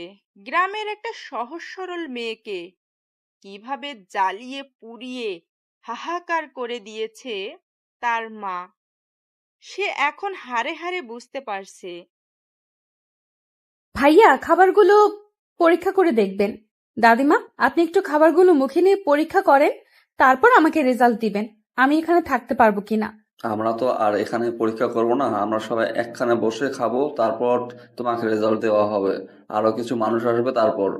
আচ্ছা ভাইয়া, আমাকে কিছু প্রশ্নের উত্তর দিবেন, যদি আপনার বিরক্ত না লাগে বা যদি ব্যস্ত না থাকেন। এখন তো কাস্টমার চাপ কম, দুপুরের সময়, তাই কাস্টমার চাপ কম, তার জন্য আমি এখন ব্যস্ত না, ফিরে আছি, বলতে পারেন। আসলে ঢাকা থেকে কোন সাইডে এই জায়গা, আর ঢাকা থেকে কত কিলোমিটার দূরে এই জায়গাটা অবস্থিত, আর এই জায়গাটার নাম কি, জেলার নাম কি, বিভাগের নাম কি? আপনি কিছু জানেন না, তাহলে এখানে এসেছেন কিভাবে? আপনার কোনো পরিচিত মানুষ নেই এখানে? একটা মানুষ যখন সবকিছু ছেড়ে দিয়ে নিঃস্ব হয়ে সবকিছু ছেড়ে দিয়ে একা একা পথ চলা শুরু করে দেয়, জানো তুমি? হয়তো আমি কিছু বুঝতে পারবো না, কিন্তু আপনাকে দেখে মনে হচ্ছে আপনার ভিতরে অনেক কষ্ট, যন্ত্রণা আপনি সহ্য করতে পারতেছেন না। কারণ আপনাকে আমি লক্ষ্য করেছি, আপনি যখন রান্না করতেছিলেন তখন অনেক কান্না করতেছিলেন। আচ্ছা, তাহলে এখন আমি একটু এখানে বসে থাকতে পারি? আপনার যখন খুশি তখন এগুলো পরীক্ষা করে আমাকে জানাবেন। আমাদের ভিতরে একটা বিশ্রাম করার মতো রুম আছে, আপনি সেখানে গিয়ে বিশ্রাম নেন, আমি আপনাকে পরে ডেকে নেব। ধন্যবাদ ভাইয়া। তাহলে আমাকে একটু রুমটা দেখিয়ে দেন, আমি কি একটু বিশ্রাম করব? আমার একটু ক্লান্ত লাগতেছে তো। আচ্ছা, আপনি কিছু নাস্তা করে নেন, তাহলে ক্লান্ত দূর হয়ে যাবে। না হলে এই অবস্থায় যদি শুয়ে থাকেন তাহলে আরো ক্লান্ত হয়ে যাবেন। থাক, লাগবে না, এখন কিছু খেতে ইচ্ছে করতেছে না, মাথা ঘুরতেছে, জার্নি করে এসেছি তো তাই। আপনাকে অনেক কষ্ট দিয়ে ফেলেছি, এত দূর জার্নি করে এসেছেন, তার উপর এতগুলো রান্না করলেন, হয়তো অনেক কষ্ট লাগতেছে আপনার। আমি এমন পরিস্থিতি থেকে বেরিয়ে এসেছি, এসব আমার কাছে কোনো কিছুই মনে হচ্ছে না। আপনার জীবনে এত কষ্ট আমি বুঝতে পারিনি, আপনাকে দেখে মনে হয় না আপনার ভিতরে এত চাপা কষ্ট আছে। তারপর আনিশা আর কোনো কথা বলে না। ছেলেটাকে ইশারা করে রুমটা দেখিয়ে দিতে বলল। ছেলেটা একটু হাতের ইশারা করে রুমটা দেখিয়ে দিল। আনিশা রুম থেকে ভিতরে চলে আসলো। এসে দেখে রুমটা অনেক পরিপাটি করে গোছানো। রুমের দরজাটা বন্ধ করে দিল। তারপর চুপচাপ বিছানার উপর শুয়ে পড়ল। আর তার তখন সবকিছু মনে পড়তে লাগলো আস্তে আস্তে। এই সময় যদি বাসায় থাকতো তাহলে আশিক তাকে এদিক থেকে এসে ডিস্টার্ব করতে, ওই দিক থেকে এসে ডিস্টার্ব করতো, চুল ধরে টান দিত। সেই সময়গুলো আনিশা এখন খুব মিস করতেছে। তার খুব কষ্ট হচ্ছে সেই মুহূর্তগুলো উপভোগ করতে না পারার জন্য। তখন বিরক্ত লাগলো, কিন্তু এখন খুব মিস করতেছে। মুহূর্তগুলো খুব কষ্টই হচ্ছে। আশিক যতই খারাপ হোক, যখন তাকে ভালোবাসতো মন থেকেই, তার চোখ থেকে ভালোবাসাটাই স্পষ্ট দেখা যেত। কিন্তু আশিকের মাঝে মাঝে কি যেন হয়ে যেত। তখন আশিক আনিশার সাথে অনেক খারাপ ব্যবহার করত, এমনকি অনেক অত্যাচার করত। কিন্তু যখন সে একটু সুস্থ মস্তিষ্কে থাকতো, তখন সে আনিশাকে কি পরিমাণ ভালোবাসতো সেটা বলে বোঝাতে পারবে না। কথাগুলো ভাবতে ভাবতে আনিশা আনমনে কথা বলতে শুরু করলো আশিককে। কেন তুমি আমার সাথে এরকম করলে? কিসের জন্য? আমি কি ভুল করেছিলাম? আমার জীবনটা নিয়ে ছিনিমিনি কেন করলে তুমি? তুমি আমাকে এত কষ্ট দিতে, এত যন্ত্রণা দিতে, তাও তো আমি তোমাকে ভালোবেসেছিলাম। তোমার সব সহ্য করে নিয়ে তোমাকে শুধু ভালোই বাসতাম আমি। আমি তো কখনো তোমার কাছ থেকে কোনো কিছু আবদার করি না, আমি শুধু তোমার কাছ থেকে ভালোবাসাটাই চাইতাম। কিন্তু তুমি মাঝে মাঝে কেন আমার সাথে এরকম করতে? যখন তো তুমি ভালো থাকতে তখন আমাকে ভালোবাসায় ভরিয়ে দিতে। তুমি এমন সময় আমাকে তোমার জীবন থেকে তাড়িয়ে দিলে যে সময়টা স্বামীকে সবচেয়ে বেশি কাছে থাকা প্রয়োজন। আমি তোমার সন্তানের মা হতে যাচ্ছি, কিন্তু এই সময়টা আমি তোমাকে কাছে পাবো না। আমি জানি না বেঁচে থাকতে পারবো কিনা, সর্বোচ্চ চেষ্টা করব বেঁচে থাকার। যদি মরে যাই তাহলে আমাকে মাফ করে দিও। জানি না তোমার সাথে আর কখনো দেখা হবে কিনা। আমি চাই না তোমার সাথে দেখা করতে। আমি চাই না তোমার কাছে গিয়ে আমার সন্তানের জীবনটা নরক যন্ত্রণায় ফেলে দিতে। আমি চাই আমার সন্তানকে নিয়ে আমি এখানেই সুখে থাকবো, যদি এখানে থাকতে পারতাম। আর থাকতে না পারলে হয়তো আরো কোথাও আমাকে কাজের সন্ধানে ঘুরতে হবে। আর যদি আমার ভাগ্যটা ভালো থাকে তাহলে তো আমি এখানে থাকতে পারবো, কারণ রান্নাটা আমার মনে হচ্ছে যে অনেক সুস্বাদু হবে, কারণ আমি আমার সর্বোচ্চ দিয়ে রান্না করেছি। আমার ভাগ্যে যেটা আছে আমার সাথে সেটাই হবে। দোয়া করি তুমি সুখে থাকবে, শান্তিতে থাকবে। হয়তো আমাকে ভুলে গিয়েছো, কিন্তু আমি তোমাকে তো ভুলতে পারবো না। কথাগুলো নিজেই একা একা বলতেছিলাম, তখনই দেখলাম যে বাইরে থেকে কেউ দরজাতে ধাক্কাধাক্কি করতেছিল। তারপর বিছানা ছেড়ে উঠে গিয়ে দরজাটা খুলে দেখি ছেলেটা দাঁড়িয়ে আছে। ছেলেটার নাম পর্যন্ত জানি না এখনো আমি। ভাইয়া, কি হয়েছে? কোনো সমস্যা? রান্না কি পরীক্ষা করেছেন আমার? আসলে আফু, আপনার রান্নাটা পরীক্ষা করা হয়নি, সবাই উপস্থিত, সবাই আপনাকে দেখতে যাচ্ছে তো, তার জন্য আর কি আপনাকে বললাম। আচ্ছা ভাইয়া, তার আগে আমাকে বলো তো, সেখানে কে কে উপস্থিত আছে? মানে তোমাদের কি মুরব্বি? আসলে আমি একটা কথা বলি, আপনাকে যখন আমি পেয়েছিলাম তখন আমি আমার আব্বুকে জানিয়েছিলাম, তিনি আপনার খাবারটা পরীক্ষা করার জন্য এসেছে, আর আমার আম্মু এসেছে তার সাথে, সমস্যা নেই। আচ্ছা ভাইয়া, তাহলে তুমি গিয়ে তাদের সাথে একটু কথা বলো, আমি একটু পর যাচ্ছি। মানে বুঝতেই পারতেছো, মুরব্বিরা এসেছে, তাদের সামনে একটু সুন্দরভাবে যেতে হবে। আচ্ছা আপু, তাহলে কোনো সমস্যা নেই, আপনি সময় নিয়ে আসেন, আমি গিয়ে আব্বু আম্মুকে কথা বলতেছি ব্যবসার কথা। তুমি যে আমার জন্য এত কিছু করতেছো, তোমাকে যে কি বলে ধন্যবাদ দেবো ভেবে পাচ্ছি না। আরে আপু, সমস্যা নেই, আপনি রেডি হয়ে বাইরে চলে আসেন। আচ্ছা, আমি বাইরে যাচ্ছি, তুমি গিয়ে অল্প কিছুক্ষণ অপেক্ষা করো, আমি চলে যাচ্ছি। হয়তো আমার দেওয়া কষ্টগুলো তাকে এখন ক্ষত বিক্ষত করে দিচ্ছে। হয়তো তার এখন আমার কথা মনে পড়তেছে, আর সে ভাবছে আমি অন্য মেয়েকে নিয়ে ফুর্তি করতেছি। সে আমাকে বলেছিল সে যে কোনো পরিস্থিতিতে আমার সাথে থাকবে, কিন্তু আমার যে অত্যাচারগুলো ছিল সেগুলো ছিল অন্য লেভেলের। আমি তাকে নিজের অজান্তেই ইচ্ছাকৃতভাবেই অত্যাচার করেছি। ভেবেছিলাম টাকা আছে, মেয়ের অভাব নেই, কিন্তু মেয়েরা যে এতভাবে ধোঁকা দিতে পারে আমি কখনো কল্পনা করতে পারিনি। আজকে যদি এই পরিস্থিতির শিকার না হতাম, আমি কখনো রিয়ালাইজ করতে পারতাম না। হয়তো তার ভালোবাসাটা এখন আমি অনুভব করতে পারবো তিলে তিলে, কারণ সে এখন চলে গিয়েছে। কারণ একটা মানুষ কখনো কোনো ভালোবাসা কাছে থাকলে সেই ভালোবাসার মূল্য দিতে পারে না। যখন সেই ভালোবাসার বস্তুটা বা ভালোবাসার মানুষটা দূরে চলে যায়, তখন বোঝা যায় সেই ভালোবাসার মূল্যটা কি, আর সেই ভালোবাসা ছাড়া থাকা যে কি কষ্টকর। জানি না এখন তুমি কোথায় আছো, কিন্তু যেখানেই থাকো ভালো থেকো, আর আমি তোমাকে খুব তাড়াতাড়ি খুঁজে বের করব। তুমি এই দেশের যে কোনো প্রান্তেই থাকো না কেন, আমি তোমাকে সেখান থেকে খুঁজে আনবো আমার আবার বুকে। তুমি যদি ভেবে থাকো আমি তোমার খোঁজ করব না, তাহলে সেটা ভুল ভাবতেছো। আমি তোমাকে খুঁজবো, কারণ আমি বুঝতে পেরেছি তুমি আমার কতটা জুড়ে আছো। ভালোবাসি প্রিয়, খুব ভালোবাসি। খুব তাড়াতাড়ি তোমাকে খুঁজে বের করব। তুমি কোথায় থাকো, কি করো, আমি কিচ্ছু জানি না, আমি শুধু তোমাকে চাই। আমি যে কোনো প্রকারে আমি তোমাকে চাই। তোমাকে ছাড়া আমি কখনোই বেঁচে থাকতে পারবো না। ভাইয়া, আমি এখানে একটা কাজের সন্ধানে এসেছিলাম। এখানে আমার একটা প্রজেক্টের কাজ চলতেছে। আমি এখানে ভালো হোটেল কোথায় পাবো থাকার মতো? আসলে ভাইয়া, আমি একটা হোটেলের মালিক, আর সেখানে আগে থাকার ব্যবস্থা ছিল না, এখন আমরা সেটাকে দোতলা করে উপরে থাকার ব্যবস্থা করছি। আপনি চাইলে আমার সাথে আসতে পারেন। তাহলে তো ভালোই হলো, আমাকে আর এত কষ্ট করতে হবে না। আচ্ছা ভাইয়া, তাহলে আপনি আমার সাথে আসতে পারেন, এখান থেকে 5 মিনিটের রাস্তা। তোমার ছেলে আমাকে এত পরিমাণ জ্বালাতন করছে, আর সহ্য হচ্ছে না। কিছু একটা করো তুমি। এটা কি ধরনের অসভ্যতামি? এরকম করতেছো কিসের জন্য? শান্ত হয়ে থাকো, আমি কাজ করতেছি, দেখতেছো না? আমি বাইরে যাবো, আমি ঘুরতে যাবো, আমাকে ঘুরতে নিয়ে যাও না, তুমি পচো। তোমাকে বলছি না, কালকে বন্ধ থাকবে, তখন সবাই মিলে ঘুরতে যাব। আর সবাই তোমাকে এই কথা বলে নাই? আমি এখন যাব, আমাকে এক্ষুনি নিয়ে যেতে হবে, না হলে কিন্তু কান্না করবো। তুমি কিন্তু এখন অভদ্র হয়ে যাচ্ছ।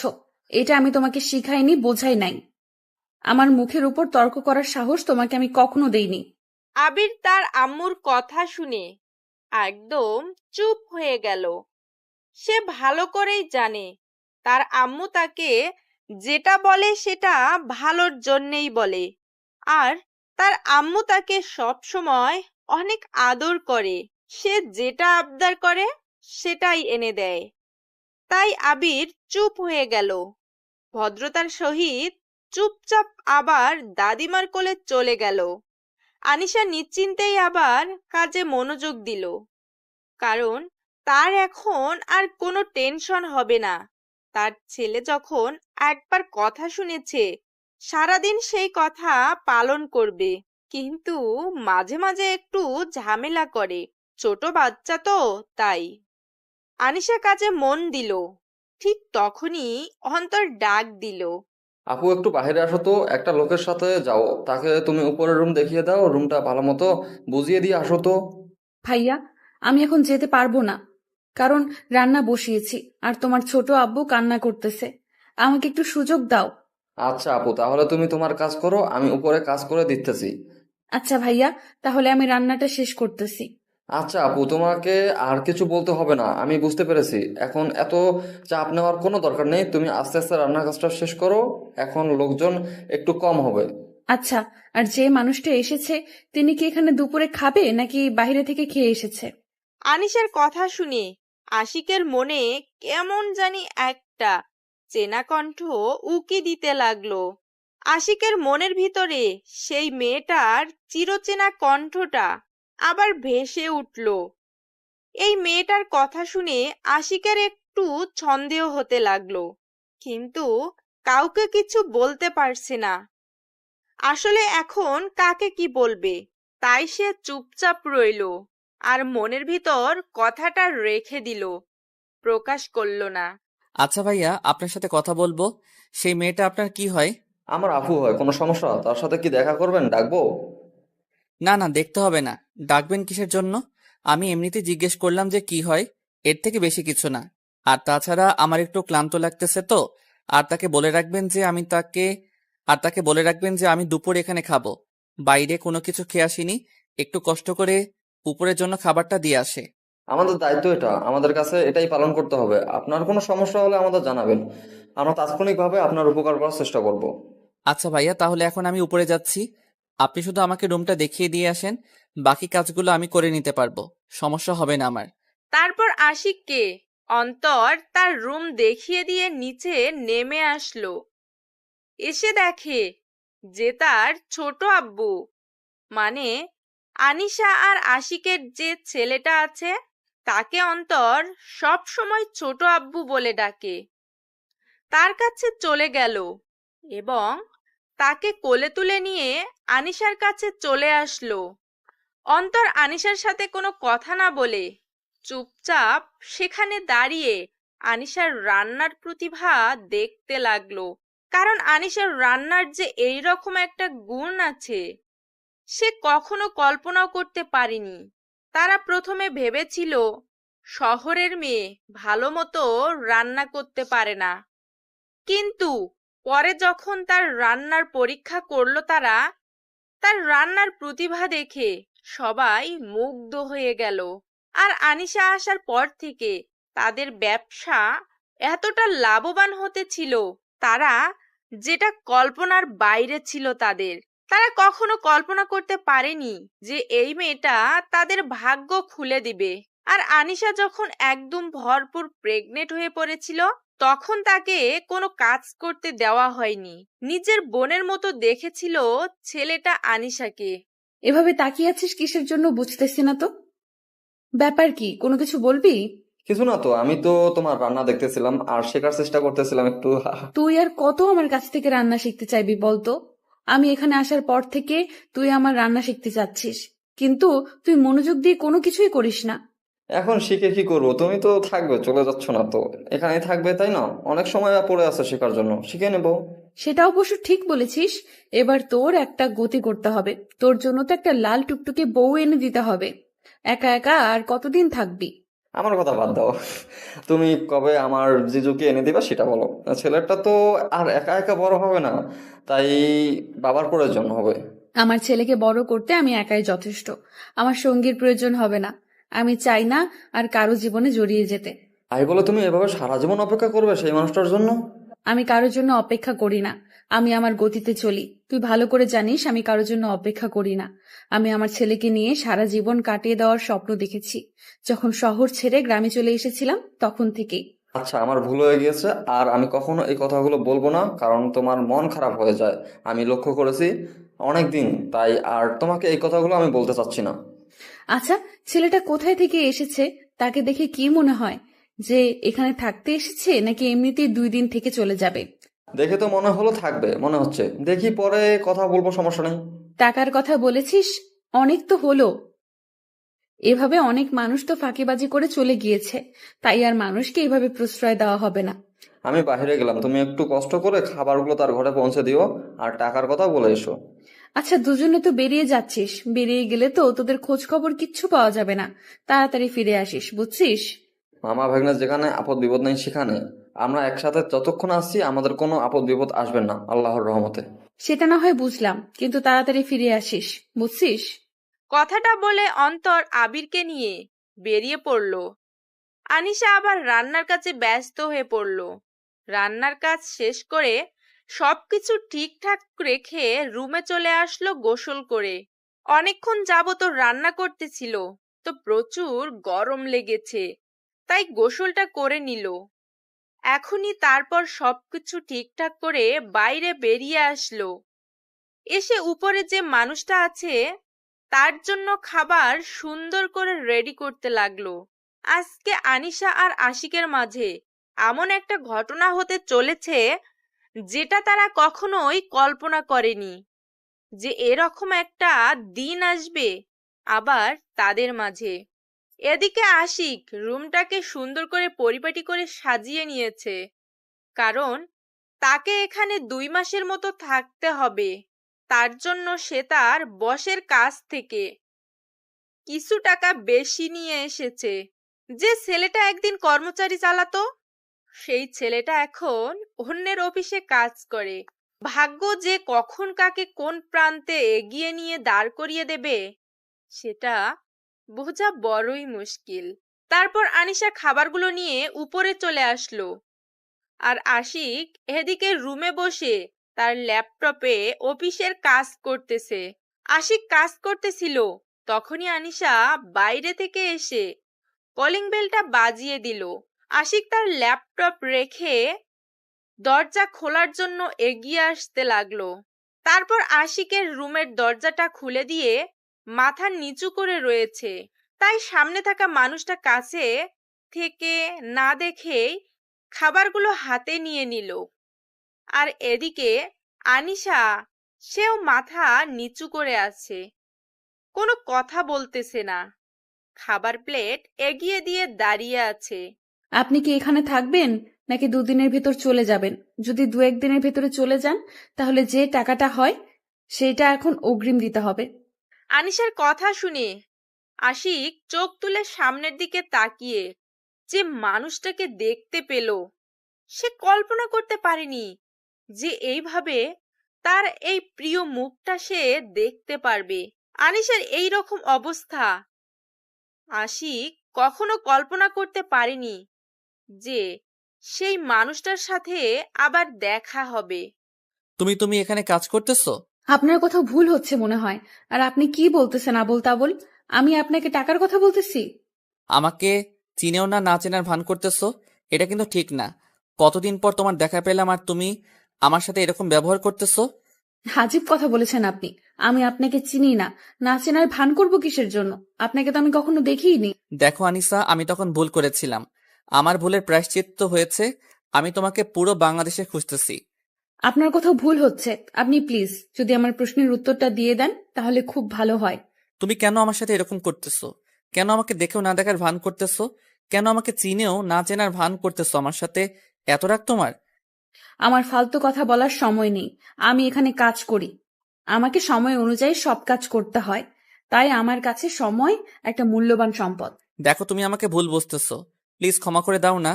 আর তুমি আমাকে চিনেও না চেনার ভান করতেছো, বুকে আসো না প্লিজ।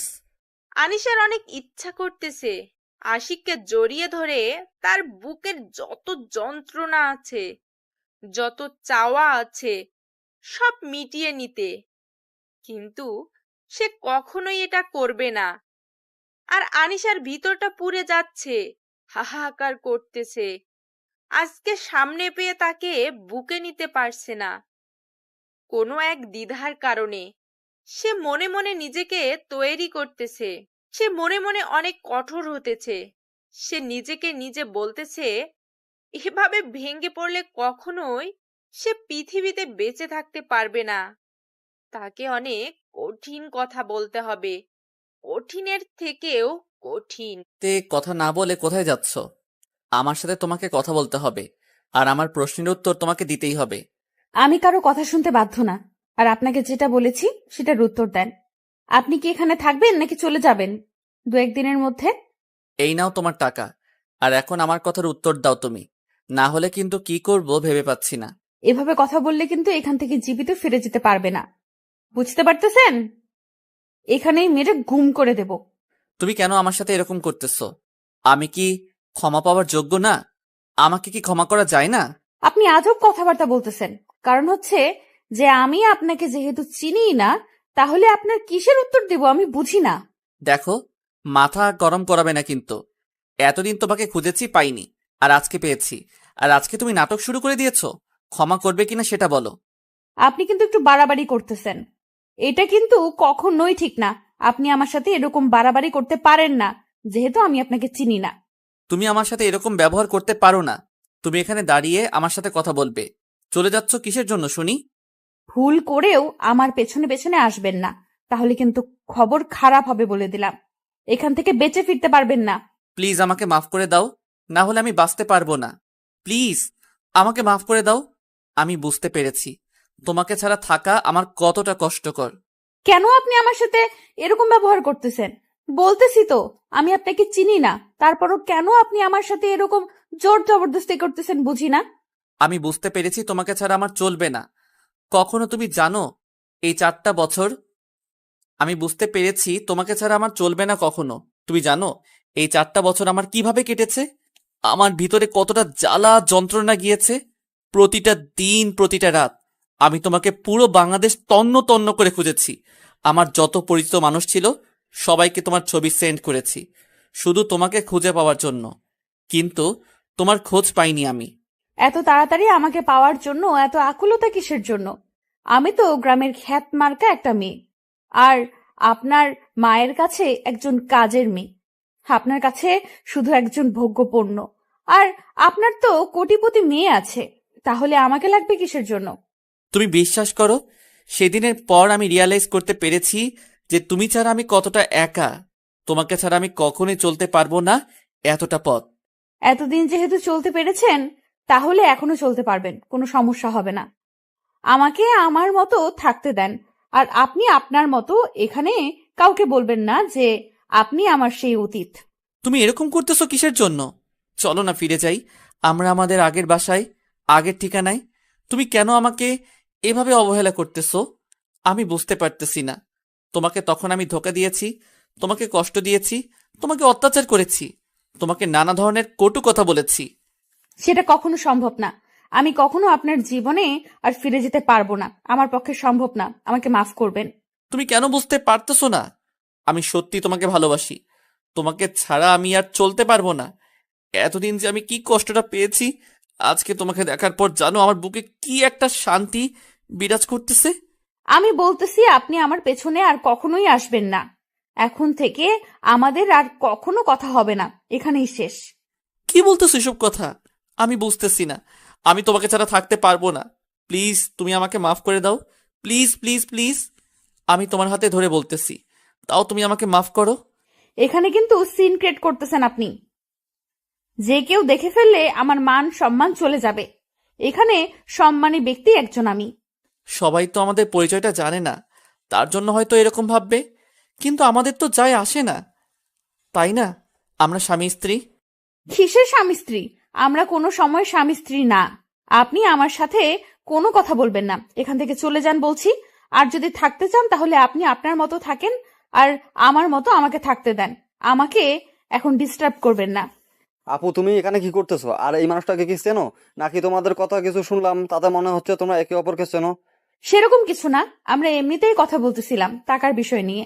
আর সেখান থেকে এমনিতেই একটু কথা বলতেছিলাম, তার থেকে অন্য কিছু না। আর তুই ওকে এখানে নিয়ে এসেছিস কিসের জন্য? কান্না করতেছিল, তোমার কাছে নাকি যাবে, তার জন্য নিয়ে আসলাম। আর তুমি এখানে কি করো? নিজের কাছে আসো, একটু অপরিচিত মানুষের সাথে। তোমার কিসের কথা? আমিও তাই বলতেছিলাম ওনাকে, যে আমার সাথে এত কথা না বলে তোমার সাথে কথা বলতে বলেছিলাম। কিন্তু দেখো আমাকে উল্টা প্রশ্ন করতেছে। এই মানুষটাকে বুঝিয়ে বল তিনি যেন যা কথা আছে তোর সাথে বলে, আমার সাথে যেন কোনো কথা না বলে। তুমি তাহলে আবিরকে নিয়ে নিচে যাও, আমি ওনাকে বুঝিয়ে বলতেছি। যদি না বোঝে তাহলে ওনাকে এখান থেকে তাড়িয়ে দেবো। এর থেকে তো আর কোনো সমাধান থাকবে না, তাই না? উনি টাকা দিয়ে ফেলেছে, তাই তাকে তাড়িয়ে দেওয়া যাবে না। আর কথা হচ্ছে তিনি থাকতে চায় থাকবে, আমাদের তো সমস্যা নেই। কিন্তু যা কথাবার্তা আছে শুধু তোর সাথে বলবে, আমি আর উপরে আসবো না। আচ্ছা, তাহলে তুমি আবিরকে নিয়ে যাও, আমি তাকে বুঝিয়ে বলতেছি, তোমার কোনো সমস্যা হবে না। তোকে এখানে কোনো কথা বলতে হবে না, তুই চুপচাপ আমার সাথে আয়। এখানে তো আর কোনো কথা বলা লাগবে না, সেটা তো বলেই দিলাম। উনি তো শুনে নিয়েছে, তাই না?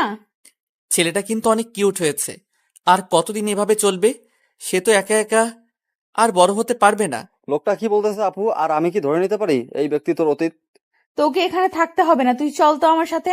আর ওনার যা লাগে আমি সব কিছু দিয়ে রেখেছি। আর রাতের আগে কোনো কথা বলা লাগবে না। উনি কাজের সন্ধানে এসেছে, কাজ করুক, আমাদের কি? আমি যেটা বলেছি ভেবে দেখো। কিন্তু আমি কিন্তু তোমাকে না নিয়ে এখান থেকে কোথাও যাব না, সেটা মাথায় রেখো। আপনি এসব কি বলতেছেন? আমার আপুকে আপনি কোথায় নিয়ে যাবেন? আপনাকে এখানে থাকা লাগবে না, এই নেন আপনার টাকা, আপনি চলে যান এখান থেকে, আপনাকে আমি এখানে রাখতেছি না। বড়দের সম্মান দিয়ে কথা বলো অন্তর, না হলে কিন্তু থাপ্পড় খাবি। বড়দের সম্মান দিয়ে কথা বলো অন্তর, না হলে কিন্তু থাপ্পড় খাবি। এখান থেকে চল আমার সাথে। আর এখানে এক মুহূর্তও থাকতে চাচ্ছি না। উনি থাকবে, টাকা দিয়েছে, ওনার খাবার সময় মতো পৌঁছে দিবে, ঝামেলা শেষ। আচ্ছা আপু, তুমি যেহেতু বলতেছো সেটাই হবে, আমি আর এখানে কোনো কথা বলবো না। এখন আমি চুপচাপ হয়ে গেলাম, তোমার যা খুশি তাই করো, কিন্তু আমি চাই তুমি সুখে থাকো, তোমার মাঝে যেন আর কোনো কালো মেঘের ছায়া এসে ভিড় না করে। আচ্ছা, তাহলে আর কোনো কথা হচ্ছে না এখানে। যে যার মতো আছে থাকবে, আমরা কেউ কাউকে ডিস্টার্ব করব না। সে যেন আমাদের কাউকে ডিস্টার্ব না করে, তাহলেই চলবে। তুমি এত কথা বলতেছো কিসের জন্য আমি বুঝতেছি না। তুমি চলো আমার সাথে, আর এখানে এক মুহূর্ত তোমাকে দেখতে যাচ্ছি না, তোমার উপর আসা নিষেধ। অন্তর, আবির, আনিশা তিনজনের নিচে চলে আসলো, কিন্তু আনিশার মনের ভিতর অজানা একটা মায়া কাজ করতেছে। সে নিজের অজান্তেই পিছনে ফিরে আশিকের দিকে এক পলক তাকিয়ে নিল। যখন আনিশা আশিকের দিকে তাকিয়েছিল, আশিক তখন আনিশার দিকে তাকিয়ে চোখ মেরে দিল। আনিশা তখন আশিকের দিকে রাগী দৃষ্টিতে তাকিয়ে রইল, আর আশিক তখন তার সেই মায়াবী মুচকি হাসিটা দিয়ে দিল, যেটা দেখে আনিশা সহজেই আশিকের প্রেমে বারবার পড়ে যায়। কিন্তু সে নিজেকে এতটাই কঠিন করে তুলেছে যে এখন সেই মায়াটা আর কাজ করে না আশিকের উপর। তারপর আনিশা আবিরকে কোলে তুলে আদর করলো, কপালে একটা চুমু এঁকে দিল। আর আশিক সেটা দেখে রাগে ফুঁসতে লাগলো, কারণ তার ছেলে তার সামনে থেকে চলে যাচ্ছে, কিন্তু সে কাছে নেওয়ার মতো সাহস পাচ্ছে না, কারণ সে তো একটা অপরাধী, তার অপরাধের ক্ষমা হয় না। সে যে ভুলগুলো করেছে সেটা কখনোই ক্ষমা পাওয়ার মতো না, কারণ যখন সে প্রেগনেন্ট ছিল তখন তো আশিক তাকে দূর দূর করে তাড়িয়ে দিয়েছিল তার বাসা থেকে। একটা মেয়ের যখন স্বামীকে সব থেকে বেশি কাছে থাকা প্রয়োজন, তখনই তো আশিক তাকে দূরে ঠেলে দিয়েছিল। কিন্তু আশিক মনে মনে ভাবতেছে সে এরকম ভুল আর কখনো করবে না। সেটা ভেবে মুচকি হাসি দিয়ে সে রুমের ভিতর চলে আসলো, আবার ফোনটা হাতে নিল। হ্যালো আব্বু, আমি তোমার বৌমাকে খুঁজে পেয়েছি। আজকের দীর্ঘ 4 বছর পর তুমি আয়োজন করা শুরু করে দাও, আমি খুব শীঘ্রই তোমার বৌমাকে নিয়ে যাচ্ছি।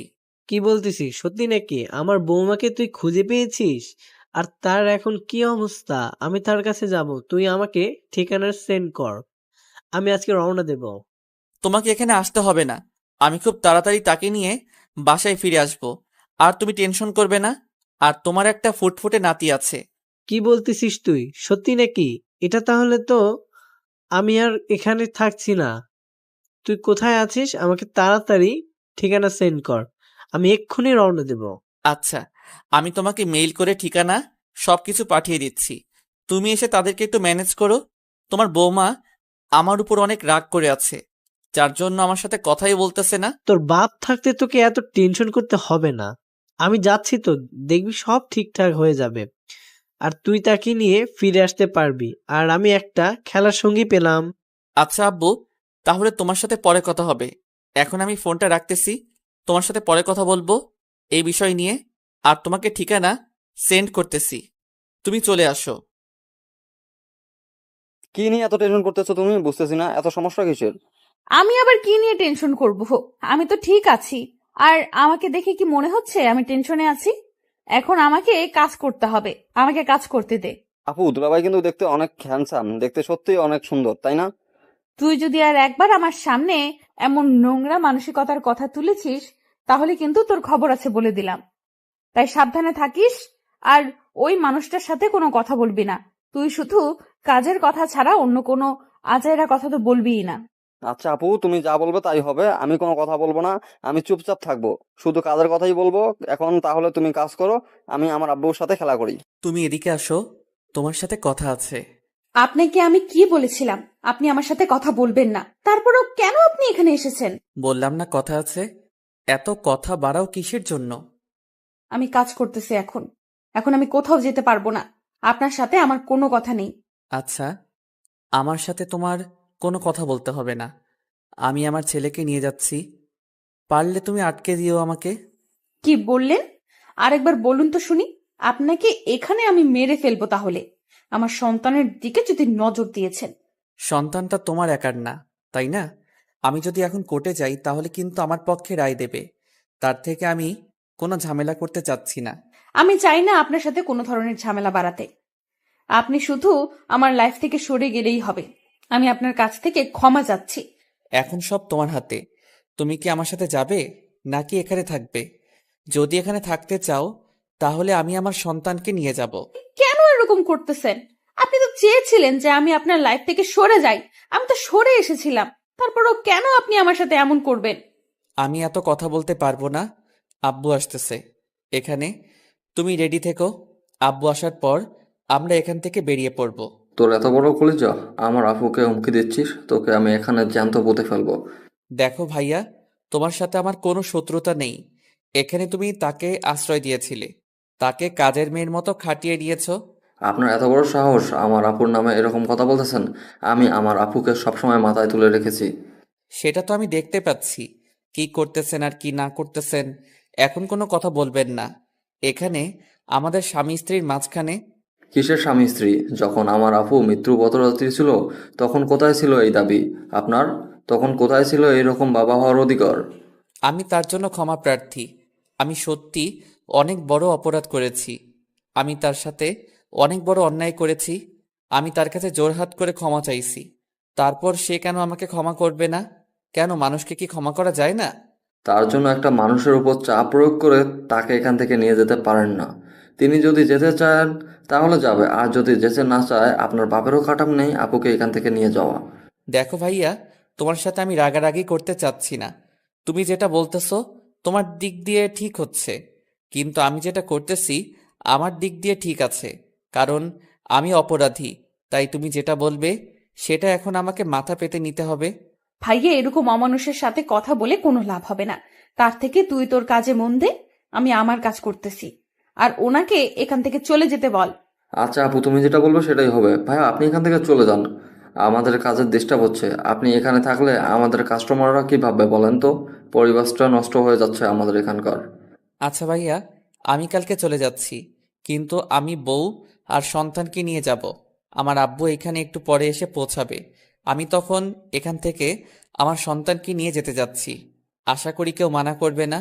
আচ্ছা, আপনি আপনার সন্তানকে নিয়ে যেতে চাচ্ছেন, তাহলে এখানে উকিলকে এনে নিয়ে যেতে হবে।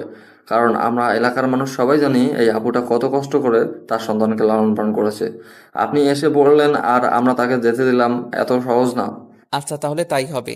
আমি সবকিছু কমপ্লিট করি, তারপর আমার সন্তানকে এখানে নিতে আসব। আমি তাহলে আজকে সন্ধ্যার পর এখান থেকে বেরিয়ে পড়ব। তাহলে আপনার সাথে কোর্টে লড়াই করতেছি, আমরা প্রস্তুত। কারণ আমাদের তো আর উকিলের কেনার টাকা লাগবে না, আমার বাবা নিজে একজন উকিল। এত কথা হচ্ছে কেন? এখানে উনি ওনার সন্তানকে নিয়ে যেতে চাইলে আমরা দিয়ে দিব। কি বলতেছো আফু এসব কথা? তোমার মাথা ঠিক আছে? তুমি কি বলতেছো? মাথায় কি কিছু আছে? তুমি এত কষ্ট করে সন্তান লালন পালন করতেছো আর তাকে ছেড়ে দিবে এত সহজে? আমি চাই না আমার জন্য কারো কোনো ক্ষতি হোক, বা আমার জন্য আঙ্কেল এত বড় একটা ঝুঁকি নিয়ে কাজ করবে, তার সামনে কোনো বিপদ হতে পারে। কারণ খারাপ মানুষ কখনো মানুষের ভালো দেখতে পারে না। তুই তাহলে একা কিভাবে থাকবি? এতদিন ধরে না হয় আমাকে বলতিস যে তোর সন্তানকে নিয়ে তুই সারা জীবন কাটিয়ে দিবি, এখন? আমার কথা বাদ দে তো, এখন তোর কথা তুই ভাব, আর আমার যা কপালে আছে তাই হবে। আর এই যে মিস্টার, আপনি আপনার সন্তানকে নিয়ে যেতে পারেন, আমরা কেউ কোনো রকম বাধা প্রদান করব না। আমার সন্তান কেন? আমি সন্তানের মাকে নিয়ে যেতে এসেছি, আর সন্তানকে নিয়ে যেতে এসেছি। তাহলে একজনকে নিয়ে অন্যজনকে ছেড়ে দেব কিসের জন্য? দেখেন, আমি এত কথা বলতে পারবো না আপনার সাথে। আমি এত কথা বলতে পারবো না আপনার সাথে। আপনি এখান থেকে চলে যান, সেটাই ভালো হবে। আর আপনি আপনার সন্তানের দাবি করেছেন, আপনার সন্তানকে আমি দিয়েছি, নিয়ে চলে যান এখান থেকে। আমার উপর আপনার কোনো দাবি থাকবে না। কথাটা মাথায় রেখো। এখনো তুমি আমার বউ আছো, তাই তোমার উপর অধিকার আমার আছে। আমি আপনার কোনো কথা শুনতে রাজি না। আমি নিজে করে নিজে খাই, আপনার কথা শুনবো কিসের জন্য? আর যখন প্রয়োজন ছিল তখন তো আমাকে ব্যবহার করেছেন, আর এখন প্রয়োজন আছে আবার নিয়ে যাচ্ছেন। আমার ব্যবহার করে ছেড়ে দেবেন না, এটাই আপনার লক্ষ্য, তাই না? দেখো, আমি কোনো কথা বলতে চাচ্ছি না, যেটা বলতেছি সেটাই হবে। আমি কোথাও যেতে পারতেছি না এখান থেকে। আমি এখানেই থাকবো, এখানেই মরবো, এখানেই আমার মাটি হবে। আমি এখান থেকে কোথাও যাব না। আব্বু চলে এসেছে। দেখো, এখন তো একটু নিজেকে সামনে রাখো, নিজেকে কন্ট্রোলে রাখো। সামনে গিয়ে তাকে রিসিভ করে নিয়ে আসো। আমি পারবো না। কিসের জন্য যাব? আমার তো এখানে আপনাদের কাউকে চিনি না। সো আপনারা আপনাদের মতো থাকেন। এবার কিন্তু বাড়াবাড়ি হয়ে যাচ্ছে, ভালো হবে না বলে দিলাম। তাই যেটা বলতেছি সেটাই করো। আনিশা কোনো কথা না বলে চুপচাপ সে রান্নাঘর থেকে বেরিয়ে আসলো। তারপর গুটি গুটি পায়ে নিজের মুখে কাপড় মরিয়া দিয়া লোকটাকে রিসিভ করে আনলো। কালাম সাহেব এখন পর্যন্ত বুঝতে পারেনি যে এটা তার সেই আদরের বৌমা, যাকে তিনি নিজের থেকেও বেশি বিশ্বাস করতেন। আর সেই বাড়িতে আনিশার একমাত্র ভরসা ছিল এই লোকটি। তাই আনিশার নিজের অজান্তেই লোকটার কাছে চলে আসলো। কালাম সাহেব চুপচাপ মেয়েটার সাথে আসতে লাগলো, কিন্তু কালাম সাহেবের সন্দেহ হচ্ছে যে তার ছেলে না আসে মেয়েটা কেন আসলো এখানে। আর তারা তো এখানে দুজন আছে, তাহলে তাদের দুজনকে হাসি খুশি মুখে তাকে এখানে এসে রিসিভ করে নিয়ে যাওয়ার কথা ছিল। কিন্তু তার ছেলে বউ কোথায়? আচ্ছা মা, আমার ছেলে কি তোমাকে এখানে পাঠিয়েছে নাকি অন্য কেউ পাঠিয়েছে তোমাকে এখানে আমাকে রিসিভ করে নিয়ে যাওয়ার জন্য? আনিশা মহা বিপদে পড়ে গেল। কি বলবে না বলবে ভেবে পাচ্ছে না। সে যদি এখন কথা বলে তার কাছে ধরা খেয়ে যাবে, কারণ উনি একমাত্র ব্যক্তি যে সব সময় তার পাশে ছিল। তার মানে এখন যদি কথা বলে তাহলে ধরা খেয়ে যাবে, এটা শিওর। আনিশা কোনো কথা না বলে চুপচাপ বাড়িতে আসতে লাগলো। সেটা দেখে কালাম সাহেব বিরক্ত নিয়ে মেয়েটার সামনে এসে দাঁড়িয়ে পড়ল। কালাম সাহেবের সন্দেহ হতে লাগলো এটাই তার বৌমা। তার কি হাল হয়েছে এখন চেনা যাচ্ছে না, চেহারাটা আগের মতো নেই, নষ্ট হয়ে গিয়েছে। আমি তোমাকে যেটা বলেছি সেটার উত্তর দিচ্ছ না কিসের জন্য? আমি চিনে ফেলেছি। আপনাদের এরকম ঘটনা আমার ভালো লাগতেছে না। এক সময় বলেছিলেন যে বাসা থেকে বেরিয়ে না গেলে মেরে ফেলা হবে, আর এখন আমার পেছনে লেগে পড়েছেন কিসের জন্য? তুমি যেটা খুশি সেটাই বলতে পারো, আমি মাথা পেতে নেব, কারণ তুমি ভালো করে জানো আমার ব্যবহার। দেখেন বাবা, আপনারা এখান থেকে চলে গেলে আমি খুশি হতাম। আমি আমার সন্তানকে নিয়ে একটু সুখে থাকতে চাই। আমরা যে অশান্তিতে আছি তোমাকে ছাড়া, তুমি সেটা কেন বোঝো না? তোমাকে এই 4 বছর আমার ছেলে কোথায় না কোথায় খুঁজেছে। আমার মতো খ্যাত মার্কা মেয়েকে কেন খুঁজে যাবে? তার জন্য তো একটা মডার্ন বউ এনে দিলেই হইতো। তুমি যে মানুষটার উপর রাগ করে আছো সেই মানুষটা এখন আর পৃথিবীতে নেই। কি বলতেছেন এসব আপনি? আপনার মাথা ঠিক আছে? আমাকে মিথ্যা বলতেছেন? তুমি যখন বাসা ছেড়ে চলে এসেছিলে না, তখন সে তার ভুলটা বুঝতে পেরেছিল, আর তোমাকে খোঁজার জন্য রাস্তায় রাস্তায় সব সময় ঘুরে বেড়াইতো। আর হঠাৎ করে একদিন আমরা ফোন করে জানতে পারি যে সে... আব্বু, আপনি কান্না করলে কিন্তু আমি ভালো মতো থাকতে পারি না। আমার ভেতরে কিন্তু ভেঙে যায় একদম। আপনি ভালো করে জানেন, প্লিজ কান্না করবেন না। জানো, যখন তুমি ছেড়ে চলে এসেছিলে না, তখন থেকে আমরা পথের ফকির হয়ে গিয়েছি। আমার ছেলেটা মেয়ের নেশায় পড়ে সব সম্পত্তি নষ্ট করে দিয়েছে। কি বলতেছেন এসব কথা আপনি আমাকে? আপনাদের এরকম হাল হয়ে গিয়েছে কেন? যখন থেকে আমার ছেলেটা বুঝতে পেরেছে যে তুমি ছাড়া আমাদের সংসারটা একদম অচল, তখন থেকেই তোমাকে খুঁজতে বেরিয়েছিল, কিন্তু তোমাকে কোথাও খুঁজে পাওয়া যায়নি। তুমি জানো আমি সবাইকে বলতাম যে আমি খুঁজতে যাই না, কিন্তু প্রতিটা রাতে আমি তোমাকে খুঁজতে বের হইতাম। আমার জন্য আপনাদের মাঝে যদি এতই সমস্যা, তাহলে কেন আমাকে এইভাবে দূর দূর করে তাড়িয়ে দিলেন? আমাকে কেন এত কষ্ট করাইলেন? আমি তো সুখে থাকতে পারতাম না? আমার তো কষ্ট কম হয়নি। মারে, সব সময় সবাই একই থাকে না। মানুষ নিজের ভুলটা বুঝতে পারে। মানুষকে একবার অন্তত সুযোগ দেওয়া উচিত। কিন্তু বাবা, আমি যে ফিরে যেতে পারবো না। আমি কোন মুখে আপনাদের সাথে ফিরে যাব বলেন তো? আমি যেতে পারবো না, আমাকে ক্ষমা করবেন। আমি এখানে এসেছি আর তুমি যাবে না? এটা কি বলতেছো আমাকে? আমার মান সম্মান বলতে তুমি কিছু রাখবে না? যেটুকু আছে সেটুকু কি থাকবে না? আচ্ছা, এখানে এত কথা না বলি। রাস্তার মানুষ সবাই আমাদের দিকে তাকিয়ে আছে। চলেন গিয়ে বিশ্রাম করবেন, পরে ভেবে দেখা যাবে। আমার দাদুভাই কোথায়? আমি তাকে দেখতেছি না তো। সে কোথায় থাকে? দেখার জন্য তো আমার প্রাণটা বেরিয়ে যাচ্ছে। ভেতরে আসেন, হয়তো ভেতরে বসে বসে খেলা করতেছে, গিয়ে তার সাথে কথা বলবেন। এখন আসেন এখানে, আর চোখের পানি ফেলে কোনো কাজ হবে না। ভেতরে চলেন। তারপর দুজনে বাসার ভিতরে প্রবেশ করলো। দূর থেকে আশিক তাকিয়ে দেখতেছে তাদের দুজনকে, তাদের দুজনের মুখের হাসি, আর সেটা দেখে আশিকের মনের ভিতর প্রশান্তি কাজ করতে লাগলো। তাহলে তার বাবা এখানে আসা সফল হয়েছে। আশিক এখনো নিজেকে দোষারোপ করতেছে যে আজকে এই রকম হতো না। সে যদি তখন একটু বুঝতে পারতো, তাহলে তাকে আর ভালোবাসার মানুষের কাছ থেকে এত দূরে থাকতে হতো না এতদিন। হয়তো আজকের দিনটা তাদের মাঝে অন্যরকম একটা আনন্দদায়ক হতো, কিন্তু আজকে কষ্টের ভিতরে আনন্দ হচ্ছে, সেটা অন্যরকম। তার ভুলের জন্য সে ভালোবাসার মুহূর্তগুলো হারিয়ে ফেলেছে। সে আর এক মুহূর্ত হারাতে চায় না। ছাড়ো তো, আমাকে আমার কাজ করতে দাও। এতদিন পর তোমাকে কাছে পেলাম, আর তোমাকে এত সহজে ছেড়ে দেব কিসের জন্য শুনি? বিরক্ত লাগতেছে, ছেড়ে দাও। এখন উঠবো, এখানে থাকতে মন চাচ্ছে না। এত কথা বলো কিসের জন্য শুনি? আগে তো এরকম করে কথা বলতে না, এখন এত বেশি বকবক করো কেন? বেশি রকম ভালো হবে না বলে দিলাম। এখন যেটা বলতেছি সেটাই করো, না হলে কিন্তু ভালো হবে না। আমাকে ছেড়ে দাও। শুয়ে আছো, শুয়ে থাকো। এত কথা বলো কিসের জন্য? বিরক্ত করতেছো আমাকে। আমার হাতের কাগজগুলো তো আমাকে আমার হাতের কাজগুলো তো আমাকে করতে হবে, আর সেখানে তো তুমি গিয়ে সাহায্য করবে না।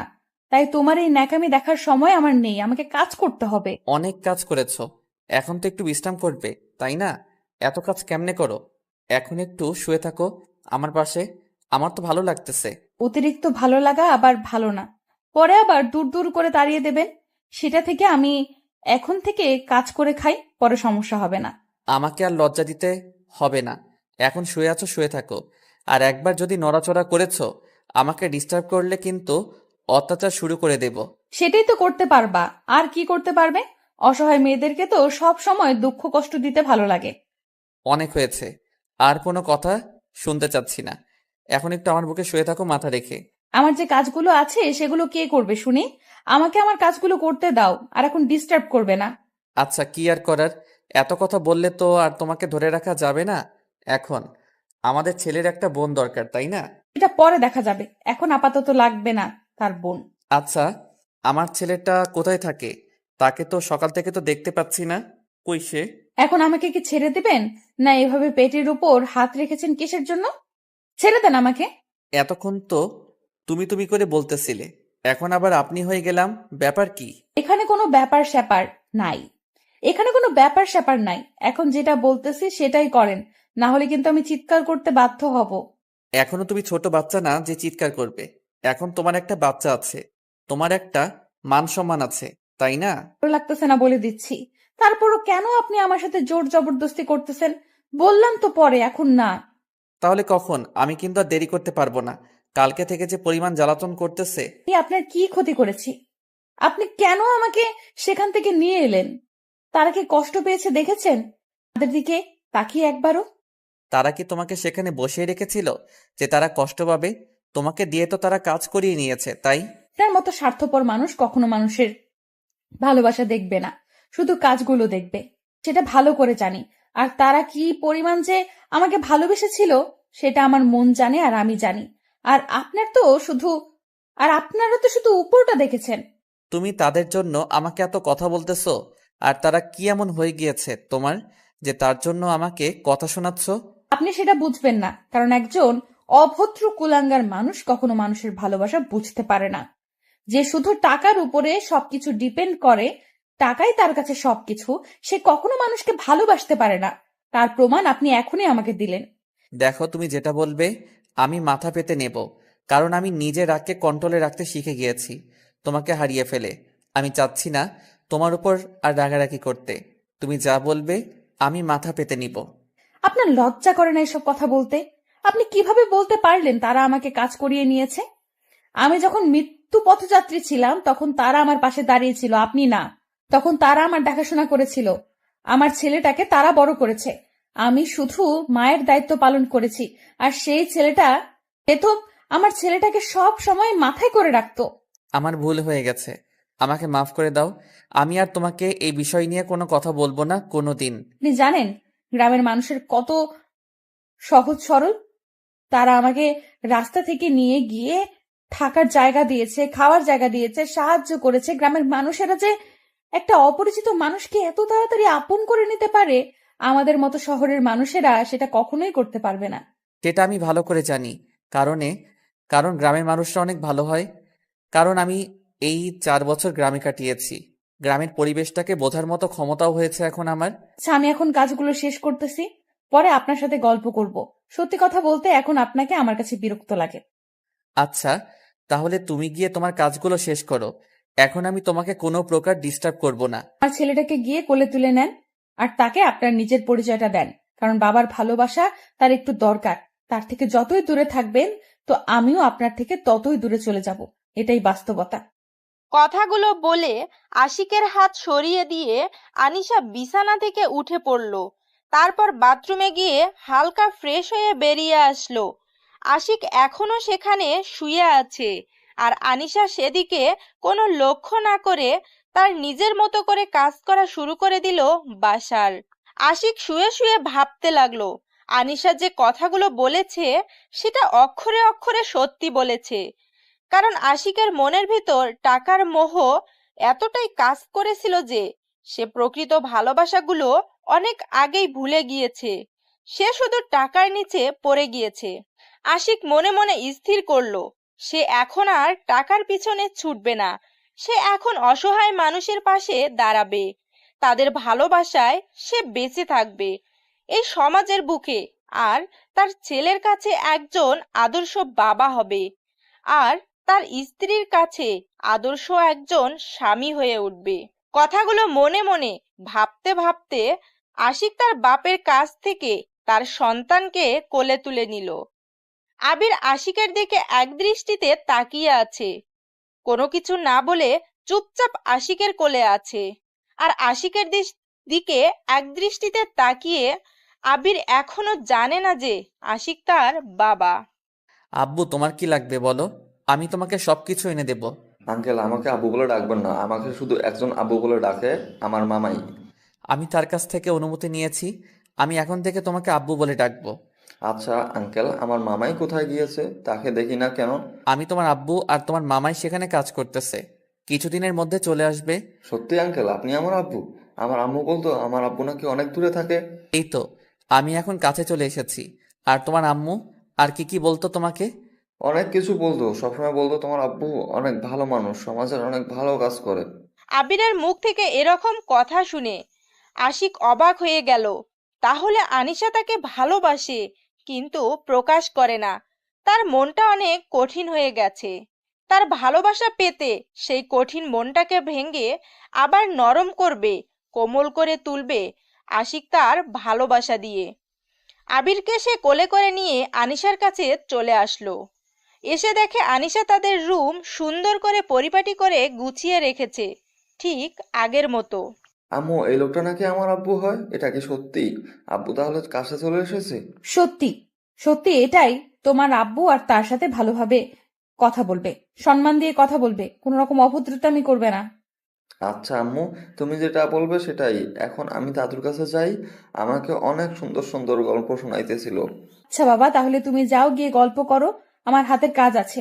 সেগুলো শেষ করে তোমাকে গোসল করাবো। আচ্ছা আম্মু, আমি তাহলে গেলাম খেলতে।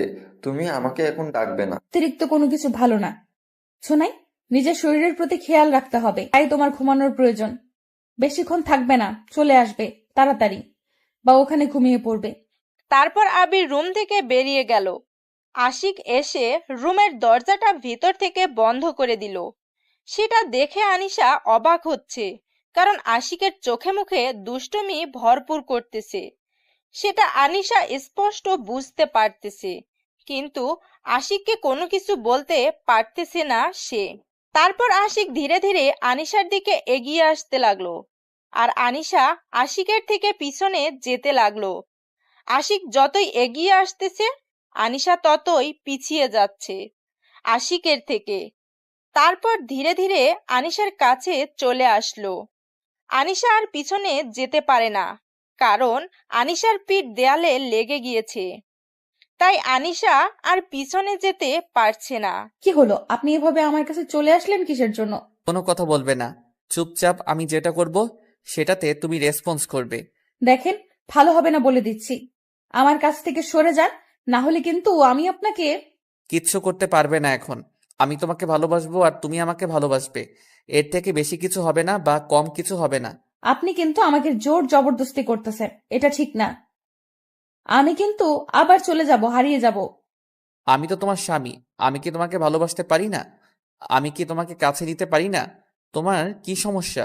আমি কি সেটা একবারের জন্য মুখ দিয়ে বলেছি যে আপনি আমার কাছে আসলে বা আপনি আমাকে ভালোবাসলে বা আপনি আমাকে আদর করলে আমার সমস্যা হবে? আশিক আনিশার কথা শুনে নিজের ঠোঁট দুটো নিমজ্জিত করে দিল আনিশার ঠোঁটে। কতদিন পরে সে এই তৃপ্তিটা অনুভব করতেছে। আশিক যখন আনিশার ঠোঁট নিজের ঠোঁটে নিয়েছে, আনিশার মনের হচ্ছে সে অন্যরকম একটা ফিলিংস কাজ করতেছে। আনিশার শরীরে বিন্দুমাত্র শক্তি নেই। আনিশা আশিকের শরীরের উপরে নিজের শরীরটা এলিয়ে দিল, আর আশিক আনিশাকে কোলে তুলে নিয়ে বিছানার উপর শুইয়ে দিল, আর আশিক তার উপর শুয়ে পড়ল। ধীরে ধীরে দুজনেই ভালোবাসার সাগরে পাড়ি জমাতে লাগলো, একে অন্যকে জড়িয়ে ধরে ভালোবাসার তৃপ্তি মিটিয়ে নিচ্ছে। প্রতিদিন ভালোবাসার নতুন নতুন গল্প পেতে চ্যানেলটি সাবস্ক্রাইব করে পাশে থাকা বেল বাটনে ক্লিক করুন।